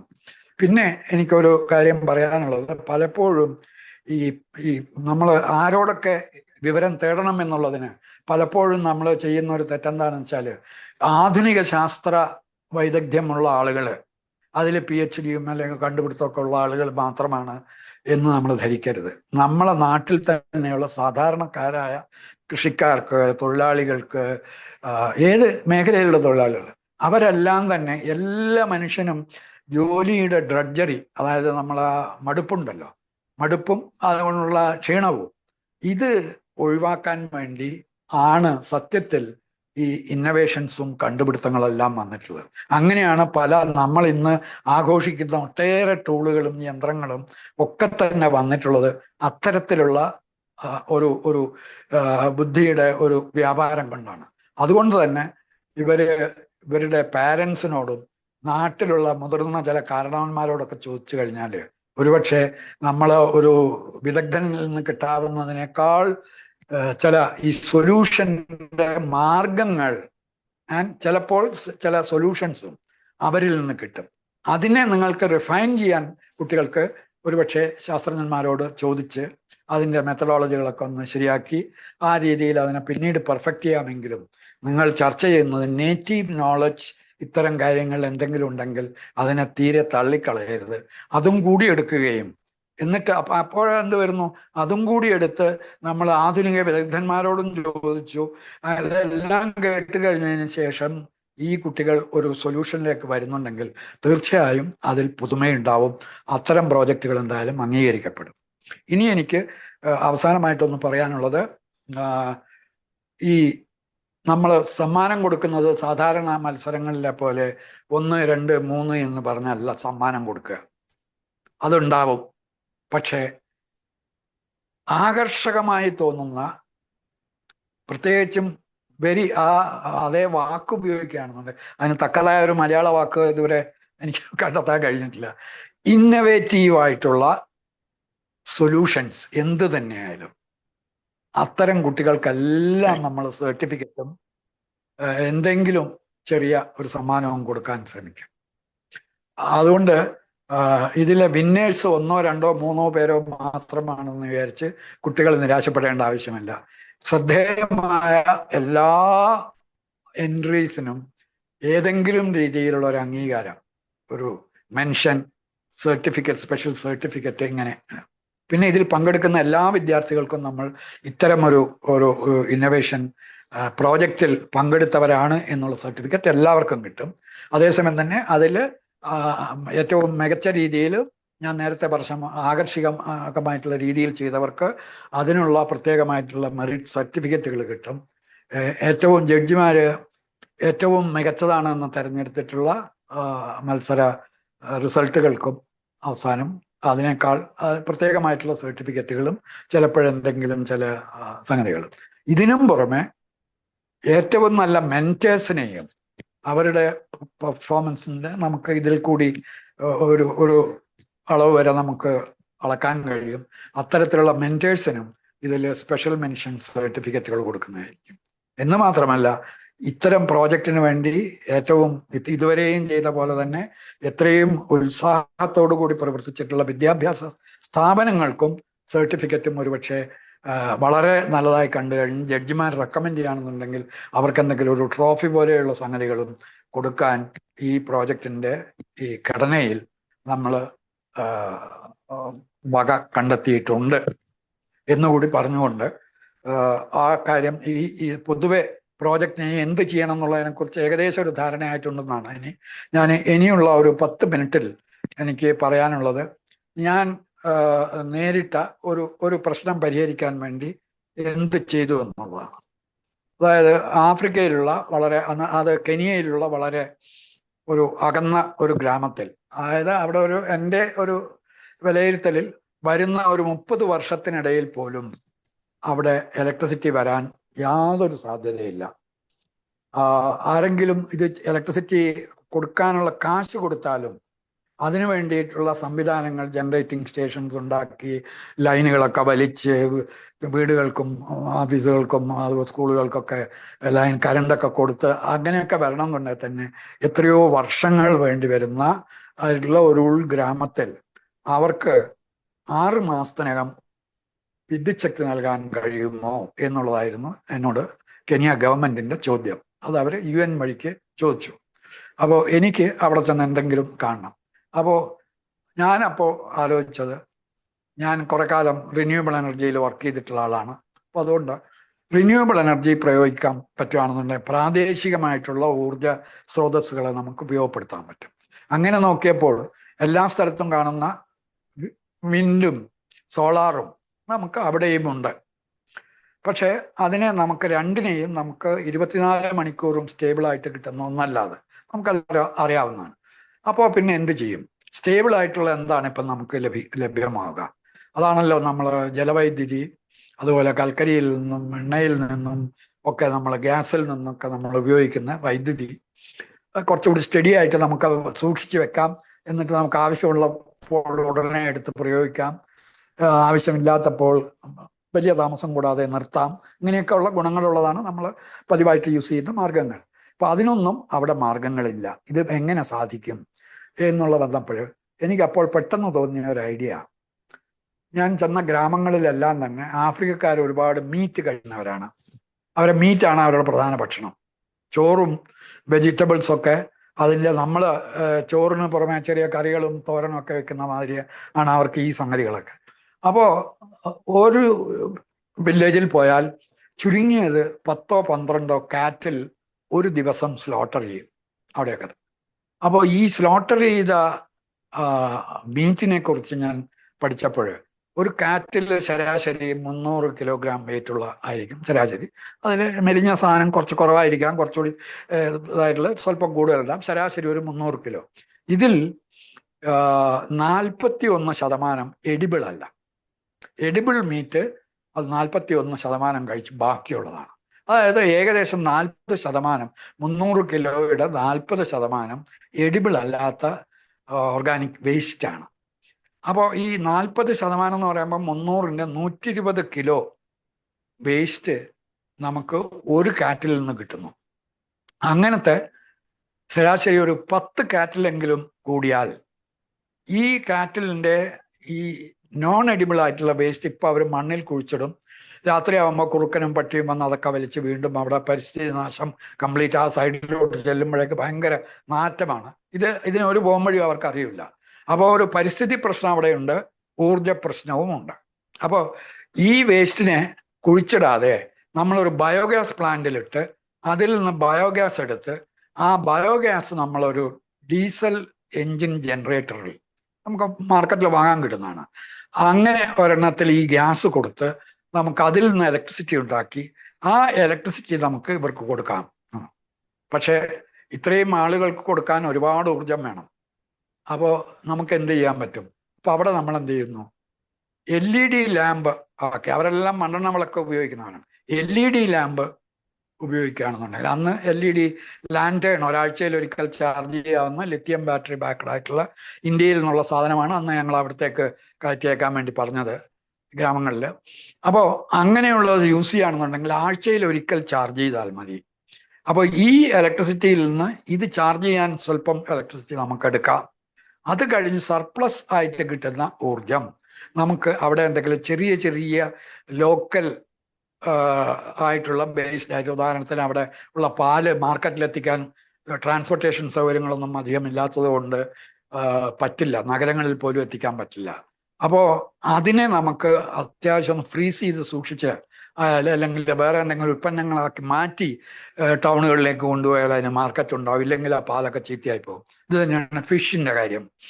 പിന്നെ അവിടെ വേണ്ടി വരുന്ന ചില വെൽഡിങ്, കാർപ്പൻട്രി വർക്ക്, ഇതൊക്കെ അല്പം ഇലക്ട്രിസിറ്റി കിട്ടുകയാണെന്നുണ്ടെങ്കിൽ കൂടുതൽ എക്കണോമിക്കലായിട്ടും കൂടുതൽ എഫിഷ്യൻ്റായിട്ടും കൂടുതൽ മെച്ചപ്പെട്ട രീതിയിലും പെട്ടെന്നും നമുക്ക് ചെയ്തെടുക്കാൻ പറ്റും. അപ്പോൾ ഇങ്ങനെ നമ്മൾ ചെറിയ ചെറിയ ഒരു വ്യവസായങ്ങളുടെ ഒരു ശൃംഖല, അതുപോലെ അവിടെ അവരുടെ ഗ്രെയിൻ പൊടിക്കാൻ വേണ്ടി നമ്മൾ ഗോതമ്പിൻ്റെ ഫ്ലവർ മില്ല് ഉണ്ടാക്കുന്ന മാതിരി ചെറിയൊരു ഫ്ലവർ മില്ല് ഒരു ഗ്രാമത്തിൽ വളരെ ആവശ്യമുള്ളതാണ്. അപ്പോൾ ഇങ്ങനെയുള്ള ഒട്ടേറെ മാറ്റങ്ങൾ വരുത്താൻ അല്പം ഇലക്ട്രിസിറ്റി ഉണ്ട്. പക്ഷെ എന്ത് വേണം? നമ്മൾ അവിടെ എനർജി എഫിഷ്യൻസി, എനർജി കൺസർവേഷൻ നമ്മൾ ഫലപ്രദമായിട്ട് ഉപയോഗിച്ചാൽ അല്പം ഇലക്ട്രിസിറ്റി കൊണ്ട് നമുക്കിത് കണ്ടെത്താൻ പറ്റും. അപ്പം അങ്ങനെ ഞാൻ ചെയ്തു കഴിഞ്ഞപ്പോൾ ഇതിൽ ഒരുപാട് പ്രശ്നങ്ങൾ വന്നു, ഒരുപാട് സൊല്യൂഷൻസും ഉണ്ട്. ഇതിൽ ഒരുപാട് മേഖലയിൽ പെടുന്നതാണിത്. അപ്പോൾ ഇതിന് ഓരോന്നിനും അതിൻ്റെതായിട്ടുള്ള ശാസ്ത്രം, അതായത് ബയോഗ്യാസ് പ്ലാന്റ് ഏറ്റവും എഫിഷ്യൻ്റ് ആയിട്ടുള്ള ഒരു ബയോഗ്യാസ് പ്ലാന്റ് ആയിരിക്കണം. അപ്പോൾ അത് ബയോഗ്യാസ് പ്ലാന്റിൻ്റെ എഫിഷ്യൻസി എങ്ങനെ വർദ്ധിപ്പിക്കാം എന്നുള്ളത് ഒരു പഠനമാണ്. അപ്പോൾ അങ്ങനെ അതിനെക്കുറിച്ചുള്ള ലോകത്ത് മുഴുവനുള്ള കണ്ടുപിടുത്തങ്ങളൊക്കെ തപ്പിയെടുത്ത് അതൊരു ജർമ്മൻകാരൻ്റെ ഏറ്റവും ലേറ്റസ്റ്റ് ആയിട്ടുള്ള പഠനം ഉപയോഗിച്ച്, ആ ടെക്നോളജി ഉപയോഗിച്ച് നമ്മളൊരു ബയോഗ്യാസ് പ്ലാന്റ് ഉണ്ടാക്കിച്ചു. ഇങ്ങനെ ഇതൊക്കെ അതിൽ വേറെ എന്തോ ചെയ്തു, ആ നാട്ടുകാരെ കൊണ്ട് തന്നെ ഇതിൻ്റെ അസംബ്ലിയും അതിൻ്റെ ഓപ്പറേഷനും അവരെ കൊണ്ട് തന്നെ ചെയ്യിച്ചു. അതിൻ്റെ ഗുണം എന്താണ്? നമ്മൾ പോയി കഴിഞ്ഞാലും എന്തെങ്കിലും ചെറിയ പ്രശ്നം വന്നു കഴിഞ്ഞാൽ അവർക്ക് തന്നെ അത് പരിഹരിക്കാനുള്ള കഴിവുണ്ടാവും. അപ്പോൾ ആ രീതിയിൽ ആളുകളെ അതിൽ പങ്കെടുപ്പിച്ചു. അപ്പം ഞാൻ പറഞ്ഞു വരുന്നത്, ഈ അവസാനം ഞങ്ങൾ ഈ സൊല്യൂഷൻ ചെയ്ത് കഴിഞ്ഞപ്പോൾ അത് വളരെ ഞെട്ടിപ്പിക്കുന്ന ഒരു റിസൾട്ടാണ് ഉണ്ടായത്. അന്ന് ലൈറ്റിംഗ് അപ്പ് കെനിയ എന്ന് പറഞ്ഞ് UN തുടങ്ങിയ ഒരു പ്രോജക്റ്റിന് വേണ്ടിയിട്ടായിരുന്നു ഈ വർക്ക് ചെയ്തത്. അപ്പോൾ അത് ചെയ്ത് കഴിഞ്ഞപ്പോൾ എങ്ങനെയാണെന്ന് വെച്ചാൽ അവിടെ ഒരു വീട്ടിൽ 3 മണ്ണെണ്ണ വിളക്ക്, അത് വിക്ക് ലാമ്പാണ് അവർ യൂസ് ചെയ്യുന്നത്. ഒരു ടിന്നിൻ്റെ അകത്ത് ഒരു ദ്വാരമിട്ടിട്ട് അതിലൊരു തിരി ഇങ്ങനെ ഇട്ടിട്ട് അതിനകത്ത് മണ്ണെണ്ണ ഒഴിച്ച് അതിങ്ങനെ വെറുതെ കത്തിക്കുകയാണ്. അപ്പോൾ ഒരുപാട് കാർബൺ ഡയോക്സൈഡും കാർബൺ മോണോക്സൈഡും ഒക്കെ കൂടി പുറത്തുവിടുന്ന ഈ ലൈറ്റാണ് എല്ലാ വീടുകളിലും ലൈറ്റായിട്ട് ഉപയോഗിക്കുന്നത്. അപ്പോൾ അതിനാവശ്യമായ മണ്ണെണ്ണ, ഒരു മാസത്തേക്ക് വാങ്ങുന്ന മണ്ണെണ്ണ ഈസ്റ്റ് ആഫ്രിക്ക മുഴുവൻ സർവേ ചെയ്തപ്പോൾ $14 ഇക്വിവലൻ്റ് ആയിട്ടുള്ള മണ്ണെണ്ണയാണ് വേണ്ടത്. നമ്മൾ ഈ ഇലക്ട്രിക്കൽ ചാർജിങ് അതിനേക്കാൾ 5 മടങ്ങ് ബ്രൈറ്റ്നസ്സും ഏറ്റവും കൂടുതൽ നല്ല വെളിച്ചവും പെട്ടെന്ന് കത്തിക്കാവുന്നതും പെട്ടെന്ന് കെടുത്താവുന്നതും പുറത്തു കൊണ്ടുപോകാവുന്നതും കാറ്റത്തും മഴയത്തും ഉപയോഗിക്കാവുന്നതും ആയിട്ടുള്ള ഈ ലാൻഡേൺ ഉപയോഗിച്ചപ്പോൾ ഈ എനർജി വേണ്ടുന്ന ചാർജ് $5 താഴെയായി. അപ്പോൾ ഓരോ കുടുംബവും ഇതുകൊണ്ട് $9 ലാഭിക്കാൻ തുടങ്ങി. അപ്പം അതുകൊണ്ട് എന്ത് പറ്റി? ഇവർക്ക് തവണ വ്യവസ്ഥയിൽ ഈ ലാമ്പ് അന്ന് $25 ഈ ഒരു ലാൻഡേണിന് വില. $25 അവർക്ക് ഇത് കുറച്ച് മാസങ്ങൾക്കുള്ള ലാഭം കൊണ്ട് തിരിച്ചടക്കാൻ പറ്റും. അപ്പോൾ അവർക്ക് സാമ്പത്തിക ബാധ്യതയില്ലാതെ എല്ലാ കുടുംബങ്ങൾക്കും ഇത് ഉപയോഗിക്കാൻ പറ്റും. ഇങ്ങനെ ചെറിയ ചെറിയ വെൽഡിങ്, അവിടുത്തെ പ്രൈമറി ഹെൽത്ത് സെന്ററിൽ സ്വല്പം ഇലക്ട്രിസിറ്റി, അവിടുത്തെ വിദ്യാലയത്തിൽ ഒരു ചെറിയ ഇലക്ട്രിസിറ്റി, അപ്പോൾ അവിടെ എന്തെങ്കിലും ചെറിയ ലാബുകൾ അല്ലെങ്കിൽ അത്യാവശ്യം ചില ലൈറ്റുകളൊക്കെ അവിടെ കത്തിക്കാം. ഇങ്ങനെ വലിയൊരു സോഷ്യൽ ചേഞ്ച് അവിടെ വരുത്തിക്കൊണ്ട് ഒട്ടേറെ പേർക്ക് തൊഴിലുണ്ടാക്കി, അവിടെ ഒരു കമ്പ്യൂട്ടർ സെന്റർ ഉണ്ടാക്കി. ഇങ്ങനെയൊക്കെ തന്നെ എല്ലാം ചെയ്തുകൊണ്ട് എക്കണോമിക്കലായിട്ടും സോഷ്യലായിട്ടും വലിയൊരു ട്രാൻസ്ഫോർമേഷൻ ഈ ഒരു മാറ്റം കൊണ്ടുണ്ടായി. പക്ഷെ ഇതുപോലെയുള്ള ഈ ഒരുപാട് വശങ്ങളുള്ള ഒരു പ്രോജക്റ്റ് ഒന്നും ഈ കുട്ടികൾ ചെയ്യണമെന്ന് നമ്മൾ ആഗ്രഹിക്കുന്നില്ല. ഇതേപോലെ നമ്മൾ പ്രശ്നത്തെ മൊത്തമായി കാണുകയും അതിൽ ഏതെങ്കിലും ഒരു വശമെങ്കിലും ഇവർക്കെടുത്ത് അതിനുള്ള ഒരു സൊല്യൂഷൻ ഉണ്ടാക്കാൻ കഴിയുമെങ്കിൽ അത് നമ്മൾ ഏറ്റവും മികച്ച ഒരു പ്രോജക്റ്റായിട്ട് നമ്മൾ അതിനെ കണക്കാക്കും. അതാണ് ഇപ്പോഴും നമ്മളെ എക്സ്പെക്റ്റേഷൻ ഉണ്ടല്ലോ ഇതിൽ നിന്ന് വരുന്നത് എന്ന് കൂടി പറഞ്ഞുകൊണ്ട് ഞാൻ ഈ ഒരു ഇതിനെക്കുറിച്ച് ഇപ്പോൾ നിർത്തുകയാണ്. ഇനിയും ഇതുപോലെയുള്ള കാരണം ഇതിനെ എങ്ങനെ നടത്തണം എന്നുള്ളതിനെക്കുറിച്ച് നമ്മൾ തമ്മിലുള്ള ചർച്ച മതി. വിദ്യാർത്ഥികളുമായിട്ടുള്ള ഇനി ക്ലാസ്സുകൾ ഇനിയിപ്പോൾ തുടരെ വന്നുകൊണ്ടിരിക്കും. ആ ക്ലാസ്സുകൾ നിങ്ങൾക്ക് അതിൻ്റെ ഫ്രീക്വൻസി നിങ്ങൾക്ക് പറയാം. അതുപോലെ തന്നെ ഏത് സമയത്ത് നടത്തണം, അതായത് ഒരു ക്ലാസ് കഴിഞ്ഞ സമയത്താണോ അല്ലെങ്കിൽ ഉച്ചക്കത്തെ ഇൻ്റർവെല്ലിൽ പറ്റുമോ, അങ്ങനെ നിങ്ങൾ ഒന്ന് ആലോചിച്ചിട്ട് നിങ്ങളുടെ സജഷൻസ് ഒന്ന് ഈ ഗ്രൂപ്പുകളിൽ വാട്സപ്പിൽ ഓരോ ഗ്രൂപ്പിലും നിങ്ങൾ ഇട്ട് കഴിഞ്ഞാൽ അതിനനുസരിച്ച് ഞങ്ങൾ ഈ ക്ലാസ്സുകൾ സജ്ജമാക്കാം. അവരെ ആ സമയത്ത് കൊണ്ടുവന്ന് നമുക്ക് പങ്കെടുപ്പിക്കാം. അപ്പോൾ ഇതാണ് നമ്മളെ ചുരുക്കത്തിൽ ഇതിനെക്കുറിച്ച് എനിക്ക് ആദ്യത്തെ ക്ലാസ്സായിട്ട് തരാനുള്ളത്. അപ്പോൾ ഇത് ഏകദേശം പ്രോജക്റ്റിൻ്റെ ഒരു രൂപം എന്താണെന്നും അതിൽ നമ്മൾ എന്താണ് ചെയ്യേണ്ടതെന്നും കുട്ടികളിൽ നിന്ന് എന്താണ് പ്രതീക്ഷിക്കുന്നതെന്നും കുട്ടികൾക്ക് ഏതെല്ലാം രീതിയിൽ അവരുടെ പ്രവർത്തനത്തെ വിലയിരുത്തി അവർക്ക് അംഗീകാരം ലഭിക്കുമെന്നും അതുപോലെ തന്നെ വിദ്യാലയങ്ങൾക്കും അധ്യാപകർക്ക് പോലും അംഗീകാരം ലഭിക്കുന്ന രീതിയിലുള്ള, അതുകൊണ്ട് കൂടിയാണ് ലബ്ബ സാറ് നേരത്തെ പറഞ്ഞത് ഒരുപക്ഷെ ഇന്ത്യയിൽ തന്നെ, അതുപോലെ അജിത് സാറും പറഞ്ഞു, ഇന്ത്യയിൽ തന്നെ ആദ്യമായിട്ടുള്ള ഒരു എക്സ്പെരിമെൻ്റ് ആണ് ഇതെന്ന് എനിക്ക് പറയാൻ പറ്റും. മറ്റ് പല സ്റ്റേറ്റുകളിലും മലേഷ്യയിലും ഒക്കെ തന്നെ ഇന്നവേഷനുള്ള ചെറിയ UP സ്കൂൾ കുട്ടികൾക്ക് വരെയുള്ള ക്യാമ്പുകളൊക്കെ നടത്തിയിട്ടുണ്ട്. ആ ക്യാമ്പുകളിലൊക്കെ തന്നെ 2 ദിവസത്തെ ക്യാമ്പുകളാണ്. അത് എന്തെങ്കിലും ഒരു ഗാഡ്ജറ്റ് ഉണ്ടാക്കൽ മാത്രമാണ് അതിൽ വന്നുകൊണ്ടിരുന്നത് എന്നുകൂടി പറഞ്ഞ്. അപ്പോൾ അതുകൊണ്ട് ഇതല്ലാതെ ഈ കുട്ടികളെ മൊത്തമായിട്ട് ഒരു ജില്ലയിലെടുത്തിട്ട് ആ പ്രാദേശികമായ പ്രശ്നങ്ങളെ പഠിച്ച് അതിന് സൊല്യൂഷൻ കണ്ടെത്തുക എന്നുള്ള രീതിയിൽ ഒരു ഇന്നവേഷൻ ബുക്ക് ക്യാമ്പ് ലോകത്തിൽ എവിടെയെങ്കിലും നടന്നതായിട്ട് എൻ്റെ അനുഭവത്തിലോ എൻ്റെ അറിവിലോ ഇല്ല എന്നുകൂടി എനിക്ക് സധൈര്യം പറയാം. അപ്പോൾ അതുകൊണ്ട് ഈ ഇന്നത്തെ പ്രഭാഷണം ഞാനിവിടെ നിർത്തുകയാണ്. ഇനി അടുത്ത ചടങ്ങായിട്ടുള്ളത് ഇത് ക്ലോസ് ചെയ്യേണ്ടത്. സാറേ ഒരു വാക്ക് പറഞ്ഞോട്ടെ ഞാൻ. സാർ കേൾക്കുന്നുണ്ടോ? ഈ കുട്ടികൾക്ക് എന്തെങ്കിലും സംശയം ഉണ്ടെങ്കിൽ ടീച്ചർ ചോദിക്കാൻ ഒരു അവസരം കൊടുത്താൽ കൊള്ളാം. ടീച്ചേഴ്സിന് അതെ, അവർക്ക് എന്തെങ്കിലും സംശയങ്ങൾ ചോദിക്കാനോ ക്ലിയർ ചെയ്യാനുണ്ടെന്നുണ്ടെങ്കിൽ ഇത്രയും പേര് പങ്കെടുത്തിട്ടല്ല. അല്ല ടീച്ചർ കഴിയുമെങ്കിൽ കുട്ടികളുടെ ചോദ്യം നേരിട്ട് കിട്ടിയാൽ, കാരണം ഈ അവരുടെ മനസ്സിലുള്ള ഐഡിയയെ എങ്ങനെയാണ് ഒരു സെന്റൻസ് ആക്കി, അത് ഓട്ടോമാറ്റിക്കായിട്ട് വരുന്നതാണ്. അവർ ചോദിക്കുന്ന സെന്റൻസിന്റെ പാറ്റേണിൽ നിന്ന് നമുക്ക് അവരുടെ ലൈൻ ഓഫ് തിങ്കിങ്ങിനെ കുറിച്ച് ഒരു വിദഗ്ധനാണെന്നുണ്ടെങ്കിൽ അയാൾക്ക് പെട്ടെന്ന് കണ്ടുപിടിക്കാൻ പറ്റും.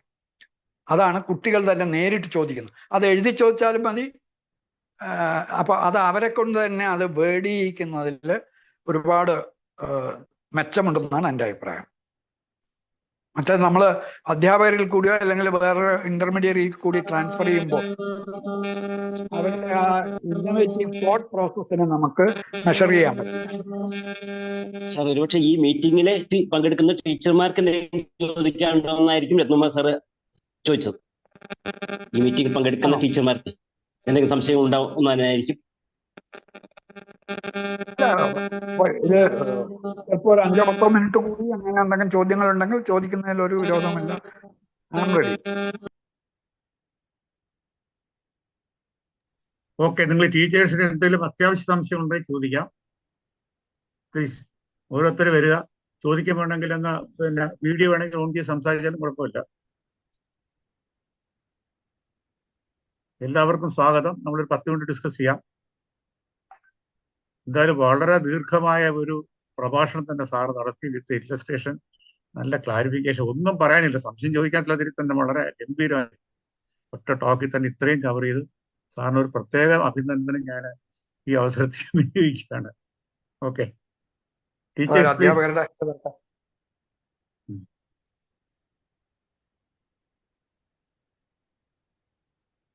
ഇനി അവരുടെ ചോദ്യം പിന്നീട് നമ്മളെ വാട്സപ്പിൽ അവർക്ക് വേണമെന്നുണ്ടെങ്കിൽ വിടാം. നമുക്കത് നോക്കിയിട്ട് ആരെങ്കിലും ചോദിച്ചോട്ടെ, ഒരവസരം കൊടുക്കാം. സാറേ, എന്റെ പേര് ഹസീൻ എന്നാണ്. ഞാൻ പുനലൂർ TTI കോളേജിലെ അധ്യാപകനാണ്. പുനലൂര് TTI കോളേജിലെ DLED കോളേജിലെ അധ്യാപകനാണ്. ഹലോ, കേൾക്കുന്നുണ്ടോ?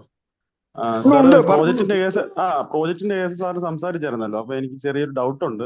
അപ്പൊ നമ്മൾ ഈ കൊടുക്കുന്ന ഈ പ്രശ്ന പരിഹാരത്തിന് കൊടുക്കുന്ന പ്രോജക്റ്റ് നമ്മൾ ഓൺ കുട്ടികളെ കൊണ്ട് ഈ പ്രശ്നം കണ്ടെത്തിക്കുവാണോ, അതോ ഈ പ്രോജക്റ്റിന്റെ അണ്ടറിൽ കുറെ പ്രശ്നങ്ങൾ ഉണ്ടോ ആൾറെഡി ചെയ്യിക്കാനായിട്ട്? ഇല്ല, പ്രോജക്റ്റോ അധ്യാപകനോ കൊടുക്കുന്നതല്ല വേണ്ടത്, കുട്ടികൾക്ക് ചോദിച്ചത്. മനസ്സിലായി. ഓക്കെ, ശരി. ഒരു ഡൗട്ട് ആയിരുന്നു. Okay sir. ഓക്കെ, കുട്ടികൾക്ക് തോന്നണം. Okay sir. അതിനെ നമുക്ക് റിഫൈൻ ചെയ്ത് കൊടുക്കാം. ഇതാണ് പ്രശ്നം എന്ന് പറയുമ്പോൾ അതിനെ ഒരു സയന്റിഫിക് ആയിട്ട് അതിനൊരു അളകും പിടിയും വെച്ച് കൊടുക്കുന്ന ജോലി നമുക്ക് മെന്റൽ ടീച്ചേഴ്സിന് ചെയ്യാം. അല്ലെങ്കിൽ നമുക്ക് വേണ്ട അതാണ് അവരുടെ തലയിൽ നിന്ന് എന്ത് വരുന്നു, എത്രമാത്രം വരുന്നു എന്നുള്ളതാണ് നമ്മുടെ ഇത്. അതിപ്പോ നല്ലൊരു ശതമാനം കുട്ടികള് നല്ല പ്രോബ്ലം എടുക്കുകയാണെന്നുണ്ടെങ്കിൽ ഇത് ഒരുപക്ഷെ ഇന്ത്യയിൽ നല്ല ലോകത്തിലേക്ക് തന്നെ ഏറ്റവും അത്ഭുതകരമായിട്ടുള്ള ഒരു പ്രോജക്റ്റ് ആയിരിക്കും. Okay sir, thank you sir. ശരി. ഇനി വേറെ വല്ലവർക്കും എന്തെങ്കിലും ഉടൻ ചോദിക്കാനുള്ളതുണ്ട്, ഇല്ലെങ്കിൽ നിങ്ങൾ അതിനെക്കുറിച്ച് ആലോചിച്ച് എന്തെങ്കിലും പിന്നീട് ഒരു 5 മിനിറ്റ് കൊടുക്കാം സാർ. അവർക്കെല്ലാം സംശയമാണ്. സാറ് ചോദിക്കാനുള്ള ധൈര്യമില്ലാത്ത ചോദിക്കാത്ത ഒന്നുമില്ല, ധൈര്യം തോന്നുന്ന നമ്മൾ എല്ലാവരും മനുഷ്യരല്ലേ. അതുകൊണ്ട് ഒന്ന് അൺമ്യൂട്ട് ചെയ്ത് ഉടനെ അങ്ങ് ചോദിച്ചാൽ മതി ബ്രീഫായിട്ട്. ഇതുപോലെ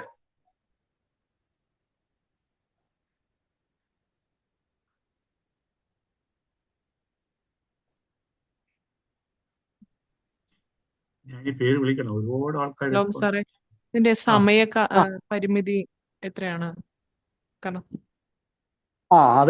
അത് ഡിപ്പെൻസ് അപ്പോൺ ദി പ്രോഗ്രസ്. എന്താ അറിയാം, നമ്മളിപ്പോ ഞങ്ങൾ ആദ്യം അങ്ങനെയായിരുന്നു വെച്ചിരുന്നത്. ഇപ്പൊ നിങ്ങളുമായിട്ടുള്ള ഇന്ററാക്ഷൻ നമ്മൾ ജില്ലാതലത്തിൽ നമ്മളൊരു മെന്റർ ക്ലാസ് നടത്തിയിരുന്നു. അത് കഴിഞ്ഞ് പല അധ്യാപകരും ഞങ്ങളിൽ പലരുമായിട്ടും ഏറ്റവും കൂടുതൽ സംബന്ധിച്ചിരിക്കുന്നത് ഡോക്ടർ രത്നകുമാറുമായിട്ടാണ്. അപ്പോൾ ഇതിൽ നിന്നൊക്കെ കൂടി നമുക്ക് കിട്ടിയിട്ടുള്ളത് എന്താണെന്ന് വെച്ചാൽ there is lot of variation. ഒന്നാമത് പ്രോജക്റ്റിനെ കുറിച്ചുള്ള അണ്ടർസ്റ്റാൻഡിങ് കുട്ടികൾക്ക് ചെയ്യാം. ഇപ്പൊ തന്നെ ഞങ്ങൾ 30-ാം തീയതിയും 31-ാം തീയതിയും ലെക്ചർ വെക്കണമെന്ന് അതിന് സ്പീക്കേഴ്സിനെ റെഡിയാക്കി നിർത്തിയതായിരുന്നു. അപ്പോഴാണ് നമുക്ക് ഈ ശിവഗിരി തീർത്ഥാടനത്തിന്റെ ഇത് കാരണം ഒട്ടേറെ SN സ്ഥാപനങ്ങൾക്ക് വിദ്യാലയങ്ങൾക്കൊക്കെ തന്നെ അവധിയാണ്. പിന്നെ അത് എന്താണ് അഡ്ജസ്റ്റബിൾ ആയിട്ട് പിന്നീട് സാറ്റർഡേ ക്ലാസ് എടുത്തിരിക്കുന്നത്. അപ്പോൾ ആ ദിവസങ്ങളിൽ അവധി ആയതുകൊണ്ട് നമുക്ക് ഇതിൽ ഒരുപാട് ആ രീതിയിലുള്ള സ്ഥാപനങ്ങളുണ്ട്. അല്ലാതെയുള്ള ചില ഹോളിഡേയ്സ് ഒക്കെ ഇന്റർവീൻ ചെയ്തതോടുകൂടി നമുക്ക് അപ്പൊ ഇത് നമ്മൾ കേരളത്തിലെ സാഹചര്യത്തിൽ നമ്മളിത് ഇനിയുള്ള ഇപ്പൊ ജനുവരിയിലായാലും ഫെബ്രുവരിയിലായാലും നമ്മൾ അത്തരത്തിലുള്ള അവധികളൊക്കെ ഉണ്ടാവും. അപ്പൊ അതുകൊണ്ട് കുട്ടികൾ എത്ര വേഗത്തിൽ ഇത് അബ്സോർബ് ചെയ്ത് മൂവ് ചെയ്യുന്നുള്ളത് നമുക്കിപ്പോൾ അറിയില്ല. ഇതൊരു ഫസ്റ്റ് ട്രയലാണ്. ഈ രീതിയിലുള്ള ഒരു ട്രയൽ വേറെ എവിടെയും ചെയ്തതായിട്ട് എനിക്ക് എവിടെയും വായിക്കാനും പറ്റിയിട്ടില്ല. എൻ്റെ നേരിട്ടുള്ള അനുഭവത്തിൽ ഞാൻ ഒരു 30-40 വർഷമായി ഇതിൽ തന്നെ വർക്ക് ചെയ്യുന്ന ആളാണ്, അതുകൊണ്ട് പറയാണ്. അപ്പൊ അതുകൊണ്ട് ഇപ്പോഴും ഞാൻ ഇതിനൊരു സമയം നിശ്ചയിക്കുന്നില്ല. പക്ഷെ എൻ്റെ മനസ്സിലുള്ളത് ഏറ്റവും കൂടിയത് 2 മാസം കൊണ്ട് നമുക്ക് ഈ ഫൈനൽ കോൺടെസ്റ്റുകൾ നടത്താവുന്ന രീതിയിലേക്ക് എത്താൻ കഴിയണം. അതിന് ഡേറ്റും കാര്യങ്ങളൊക്കെ നമുക്ക് മറ്റ് സൗകര്യങ്ങളൊക്കെ നോക്കി തീരുമാനിക്കാം. പക്ഷെ നമുക്കിപ്പം വേണ്ടത് ഇത് നമ്മുടെ അക്കാഡമിക് കലണ്ടറിൽ നമ്മൾ മാർച്ചോടുകൂടി തീരുമെങ്കിലും അങ്ങനെ തീർക്കേണ്ട ഒരു വിഷയമല്ല ഇത്. നമ്മൾ വലിയൊരു ഇതായിട്ട് IRE ഇത്രയും നമുക്ക് അവസരം തന്നിട്ട് അതിൻ്റെ റിസൾട്ട് ഉണ്ടാക്കി കൊടുക്കുക എന്നുള്ളത് നമ്മളെല്ലാവരുടെയും, മെന്റർ ടീച്ചേഴ്സിൻ്റെയും നമ്മൾ GF-ൻ്റെയും ഈ കോർഡിനേറ്റേഴ്സിൻ്റെ എല്ലാവരുടെയും ചുമതലയാണ്. അപ്പം അതുകൊണ്ട് നമ്മൾ അതിൽ റിസൾട്ട് ഉണ്ടാക്കലാണ്. അത് നമ്മൾ വാച്ച് ചെയ്യുന്ന മുറക്ക് നമുക്ക് സമയം ചുരുക്കാമെങ്കിൽ അന്ന് എല്ലാവർക്കും തോന്നുകയാണെന്നുണ്ടെങ്കിൽ മിക്ക കുട്ടികളുടെയും പ്രോഗ്രസ് അപ്പോഴത്തേക്ക് ഏകദേശം അത്രയും എത്തിയിട്ടുണ്ടെങ്കിൽ നമുക്ക് ഏകദേശം ഇനി എത്ര ആഴ്ച കൂടി പോകണം എന്നുള്ളത് നമുക്ക് തീരുമാനിക്കാം. ഇപ്പോഴും നമ്മൾ എത്രയും പെട്ടെന്ന് വർക്ക് ചെയ്തുകൊണ്ട്, ഞാൻ പറയുകയാണെന്നുണ്ടെങ്കിൽ വരുന്ന 2 ആഴ്ചയിലത്തെ വർക്കിൻ്റെ പ്രോഗ്രസ് ആയിരിക്കും ഇതിൻ്റെ ബാക്കി, ഇതിൻ്റെ റിസൾട്ടിനെ മാത്രമല്ല ഇതിൻ്റെ പ്രോജക്റ്റിൻ്റെ ദൈർഘ്യത്തിനെയും തീരുമാനിക്കുന്നത്. കാരണം നമ്മൾ ഈ പ്രോജക്റ്റ് അതിൻ്റെ ഫലപ്രാപ്തിയിൽ എത്തിച്ചില്ലെങ്കിൽ അത് ശരിയാവില്ല. കാരണം നമ്മൾ ഇങ്ങനെ ഇത് ചെയ്തിട്ട് ഇത്രയൊക്കെ ചെയ്തിട്ട് നമുക്കത്, അപ്പം അതുകൊണ്ട് ഞാൻ റിസൾട്ട് ഓറിയൻ്റ് ആണ് ഇതിൽ. അപ്പോൾ അത് ഓരോ സ്റ്റേജിലും ഞാനും GF-ഉം ഇവാലുവേറ്റ് ചെയ്യുന്നുണ്ട്. ഈ കാര്യങ്ങൾ ഞാൻ ശ്രീ അജിത്തും ഭക്തദർശനും ഒക്കെ ആയിട്ട് ഞങ്ങൾ ഡിസ്കസ് ചെയ്യുന്നുണ്ട്. ഇവരെല്ലാവരും ഇതിൽ വളരെയധികം ആകാംക്ഷയോടുകൂടിയും അതേസമയം തന്നെ ആകാംക്ഷയേക്കാൾ കൂടുതൽ പ്രതീക്ഷയോടുകൂടി നിൽക്കുന്ന ആളുകളാണ്. അപ്പം അതുകൊണ്ട് നിങ്ങളുടെ ഒരു ഇപ്പോഴും നിങ്ങൾ വളരെയധികം ബുദ്ധിമുട്ടി സഹകരിക്കുന്നുണ്ട്. ആ സഹകരണം നമുക്കൊരു 1-2 മാസവും കൂടി ഇതേ രീതിയിൽ അങ്ങോട്ട് പോവുകയാണെന്നുണ്ടെങ്കിൽ തീർച്ചയായും നമ്മൾ ഒന്നിച്ച് വളരെ വലിയൊരു റിസൾട്ട് കേരളത്തിനകത്തും പുറത്തും നമുക്ക് കാണിക്കാൻ കഴിയും. IRE ഒരു പൊതുമേഖലാ കേന്ദ്ര സ്ഥാപനമാണ്. പ്രത്യേകിച്ചും അണുശക്തി പോലെ നമ്മുടെ സ്പേസ് പോലെ ഉള്ള രംഗത്ത് അവരുടെ ഒരു CSR പ്രോജക്റ്റിൽ ഇങ്ങനെ ഒന്ന് വന്നു കഴിഞ്ഞാൽ രാജ്യത്തിൻ്റെ പരമോന്നത പദവിയിലിരിക്കുന്ന ആളുകൾ അടക്കം ഇന്ത്യ മുഴുക്കെ ഈ വാർത്ത സ്പ്രെഡ് ചെയ്യും എന്നുള്ളതും എനിക്ക് വളരെ ഉറപ്പാണ്. അതുകൊണ്ട് നമുക്കാകെ ചെയ്യാവുന്നത് നമ്മളുടെ സഹകരണം കൊണ്ട് ഈ പ്രോജക്റ്റ് വളരെ വിജയമാക്കി കഴിഞ്ഞാൽ ഒരുപക്ഷെ ഇതിൻ്റെ തുടർച്ചയായോ അല്ലെങ്കിൽ ഇതിൽ നിന്നും ഉരുത്തിരിയുന്ന നിർദ്ദേശങ്ങളിൽ നിന്ന് അതിനെ വെച്ചുകൊണ്ടോ ഇതിനേക്കാൾ വലിയ പ്രോജക്റ്റുകൾ നമുക്ക് IREയുടെ സഹകരണത്തോടുകൂടി IRE ഉദ്ദേശിക്കുന്ന അവരുടെ സുഹൃത്തുക്കളായിട്ടുള്ള മറ്റ് സ്ഥാപനങ്ങളുടെയൊക്കെ സഹകരണത്തോടുകൂടി നമുക്ക് ചെയ്യാൻ പറ്റും. അതിനുള്ള ഒരു കളമായിട്ട് കൊല്ലം ജില്ല മാറുമെങ്കിൽ, പലതിനും കൊല്ലം ജില്ല തുടക്കമാണ്. ഇദ്ദേഹം പറഞ്ഞ മാതിരി, രത്നകുമാർ പറഞ്ഞ മാതിരി 92-ൽ ഞങ്ങൾ എനർജി കൺസർവേഷൻ സൊസൈറ്റി ഉണ്ടാക്കിയെങ്കിലും 96-ലെ എനർജി കൺസർവേഷൻ ക്ലബ്ബുകളുടെ രൂപീകരണവും അതിൽ നടന്ന പ്രോജക്റ്റുകളുമാണ് കേരളത്തിൽ തന്നെ ഊർജ സംരക്ഷണത്തിന് വേണ്ടിയിട്ടുള്ള വലിയൊരു മാറ്റം ഉണ്ടാക്കിയത്. അതോടൊപ്പം തന്നെ EMC ആരംഭിച്ചു എന്നുള്ളതും അതും ഒരുപക്ഷെ ഞാൻ അതിൻ്റെ ആദ്യത്തെ ഡയറക്ടറായിട്ട് വരികയും ചെയ്തു. അപ്പോൾ ഇത് രണ്ടും തമ്മിൽ ഒരുപാട് സഹകരിച്ച് പ്രവർത്തിക്കുകയും ചെയ്തു. അപ്പം അങ്ങനെയുള്ള ഒരുപാട് നിമിത്തങ്ങൾ ഉണ്ടാവാം. പക്ഷെ എന്നിരുന്നാലും ഇങ്ങനെയുള്ള പല മാറ്റങ്ങൾക്കും ഇത് മാത്രമല്ല വേറെയും സമൂഹം നിങ്ങൾക്കൊക്കെ അറിയാവുന്നതാണല്ലോ, കൊല്ലത്ത് വർക്ക് ചെയ്യുന്നവരില്ലേ നിങ്ങൾ. അപ്പോൾ കൊല്ലം ഇതിനൊക്കെ വളരെ മുൻപന്തിയിൽ നിൽക്കുന്ന ഒരു ജില്ലയാണ്. അതുകൊണ്ട് തീർച്ചയായിട്ടും ഈ കൊല്ലത്തെ ഈ പ്രോജക്റ്റ്, അതാണ് ഇപ്പം നമ്മൾ ആലപ്പുഴ ഒരുപക്ഷെ ഒരു 10 ദിവസം കൂടി കഴിഞ്ഞ് മാത്രമേ ഈ സ്റ്റേജിലേക്ക് നമ്മൾ അവിടെ എത്തുള്ളൂ. അപ്പോൾ അതുകൊണ്ട് കൊല്ലം തീർച്ചയായിട്ടും മുന്നിൽ തന്നെ നിൽക്കണം എന്നുള്ളതാണ് എൻ്റെ അഭിപ്രായം. അപരത്നമാർ ഒരു സംശയം ചോദിച്ചോട്ടെ. സാധാരണ CSR എന്ന് പറയുമ്പോഴത്തേക്ക് 2% ഓഫ് ദ ആവറേജ് പ്രോഫിറ്റ് ആണല്ലോ കൊടുക്കുന്നത്. അപ്പം ആ ഫണ്ട്, കുറച്ച് ഫണ്ട് നമുക്ക് കിട്ടി. എന്തെങ്കിലും ഒരു ഫണ്ടിങ് ഉണ്ട് ഈ പ്രോജക്റ്റിന്? നമുക്ക് സ്കൂളിൽ ചെയ്യാനായിട്ട് എന്തെങ്കിലും ഫണ്ടിങ് സപ്പോർട്ട് തരുമോ? അല്ല, ഇന്നവേഷൻ നമുക്ക് ഫണ്ട് ചെയ്തിട്ട് ഇന്നവേഷൻ ആക്കാൻ പറ്റില്ലല്ലോ. നമ്മളൊരു പ്രോജക്റ്റ് ചെയ്യാൻ ഈ വേണ്ടി ഫണ്ട് പ്രോജക്റ്റ് കൊടുക്കാം. ചെയ്യാനായിട്ട് അല്ല, ഈ പ്രോജക്റ്റ് ഇവിടെ പ്രോജക്റ്റ് ചെയ്യണമെന്നില്ലല്ലോ. ചെയ്യാനായിട്ട് എന്തെങ്കിലും അല്ല, നമ്മൾ അവിടെയാണ് ഞാൻ ഇത്രയും പറഞ്ഞതിന്റെ ഉദ്ദേശം എന്താണ്? ഈ പ്രോജക്റ്റ് എന്ന് പറയുന്നത് കുട്ടികളുടെ മൈൻഡിലുള്ള ഇന്നോവേറ്റീവ് ഐഡിയാസ് പിക്ക് ചെയ്യാനുള്ളതാണ്. ഐഡിയാസ് പിക്ക് ചെയ്യാൻ പണമല്ല ആവശ്യം. അവരെ നമ്മൾ വർക്ക് ചെയ്യാൻ ഇൻസ്പയർ ചെയ്യാം. ഇംപ്ലിമെന്റേഷനിലോട്ട് വരുന്നില്ല. അല്ല, ഇംപ്ലിമെന്റേഷൻ വലിയ ചെലവില്ലാത്ത, അവർക്ക് തന്നെ സ്പെൻഡ് ചെയ്യാൻ പറ്റുന്ന, ഇപ്പൊ ഇംപ്ലിമെന്റേഷൻ ആണെന്നുണ്ടെങ്കിൽ ചെയ്തോട്ടെ, യാതൊരു വിരോധമില്ല. വളരെ കോസ്റ്റ്ലി ആയിട്ടുള്ള ഫണ്ടിങ്ങോട് കൂടി മാത്രം ചെയ്യാവുന്ന സൊല്യൂഷന് അവരവൻ്റെ പ്രോജക്റ്റിന്റെ ആസൂത്രണം മാത്രം മതി. അത് വെച്ചിട്ട് നമ്മൾ ഇവാലുവേറ്റ് ചെയ്യും. കാരണം ഇവർക്ക് എല്ലാവർക്കും ഫണ്ട് കൊടുത്ത്, ഫണ്ട് കണ്ടെത്തി, ഫണ്ട് കൊടുത്ത് അതെല്ലാം ചെയ്തു വരുമ്പോഴേക്ക് ഈ പ്രോജക്റ്റ് നമ്മൾ ഇതുകൊണ്ടൊന്നും തീരില്ല. അപ്പോൾ ഒരുപാട് സമയമെടുക്കും. അപ്പോൾ ആ രീതിയിലുള്ള പ്രോജക്റ്റ് നമുക്ക് സബ്സിക്വൻ്റ് ആയിട്ട് എടുക്കാം. ഇതിൽ നിന്ന് മിടുക്കരായിട്ടുള്ള ചില ആളുകളെയും നന്നായിട്ടുള്ള ചില ആശയങ്ങളെ നമുക്ക് ഫണ്ട് ചെയ്തിട്ട് ഡെവലപ്പ് ചെയ്യേണ്ട ഒരു പ്രോജക്റ്റ് ആയിട്ട് പിന്നീട് നമുക്ക് വികസിപ്പിക്കാം. ഇപ്പോഴും നമുക്ക് വേണ്ടത് കുട്ടികളുടെ മൈൻഡിലുള്ള ഇന്നോവേറ്റീവ് ഐഡിയ പുറത്തെടുക്കലാണ്. അതെ, ഐഡിയാസ്.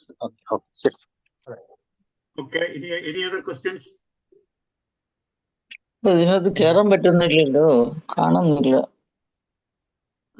ഉണ്ടല്ലോ ടീച്ചർ, ശബ്ദം കേൾക്കുന്നുണ്ടല്ലോ.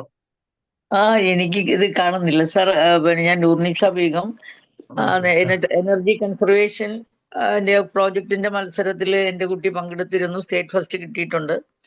അപ്പൊ കൊല്ലത്തെ സ്കൂളിൽ പിന്നെ എക്സ്പേർട്ടിന്റെ ക്ലാസ് കഴിഞ്ഞതിന് ശേഷമാണോ പ്രോജക്റ്റ് നമ്മൾ സ്റ്റാർട്ട് ചെയ്യുന്നത്, അതോ നമുക്ക് നെക്സ്റ്റ് ഡേ മുതൽ സ്റ്റാർട്ട് ചെയ്യാമോ?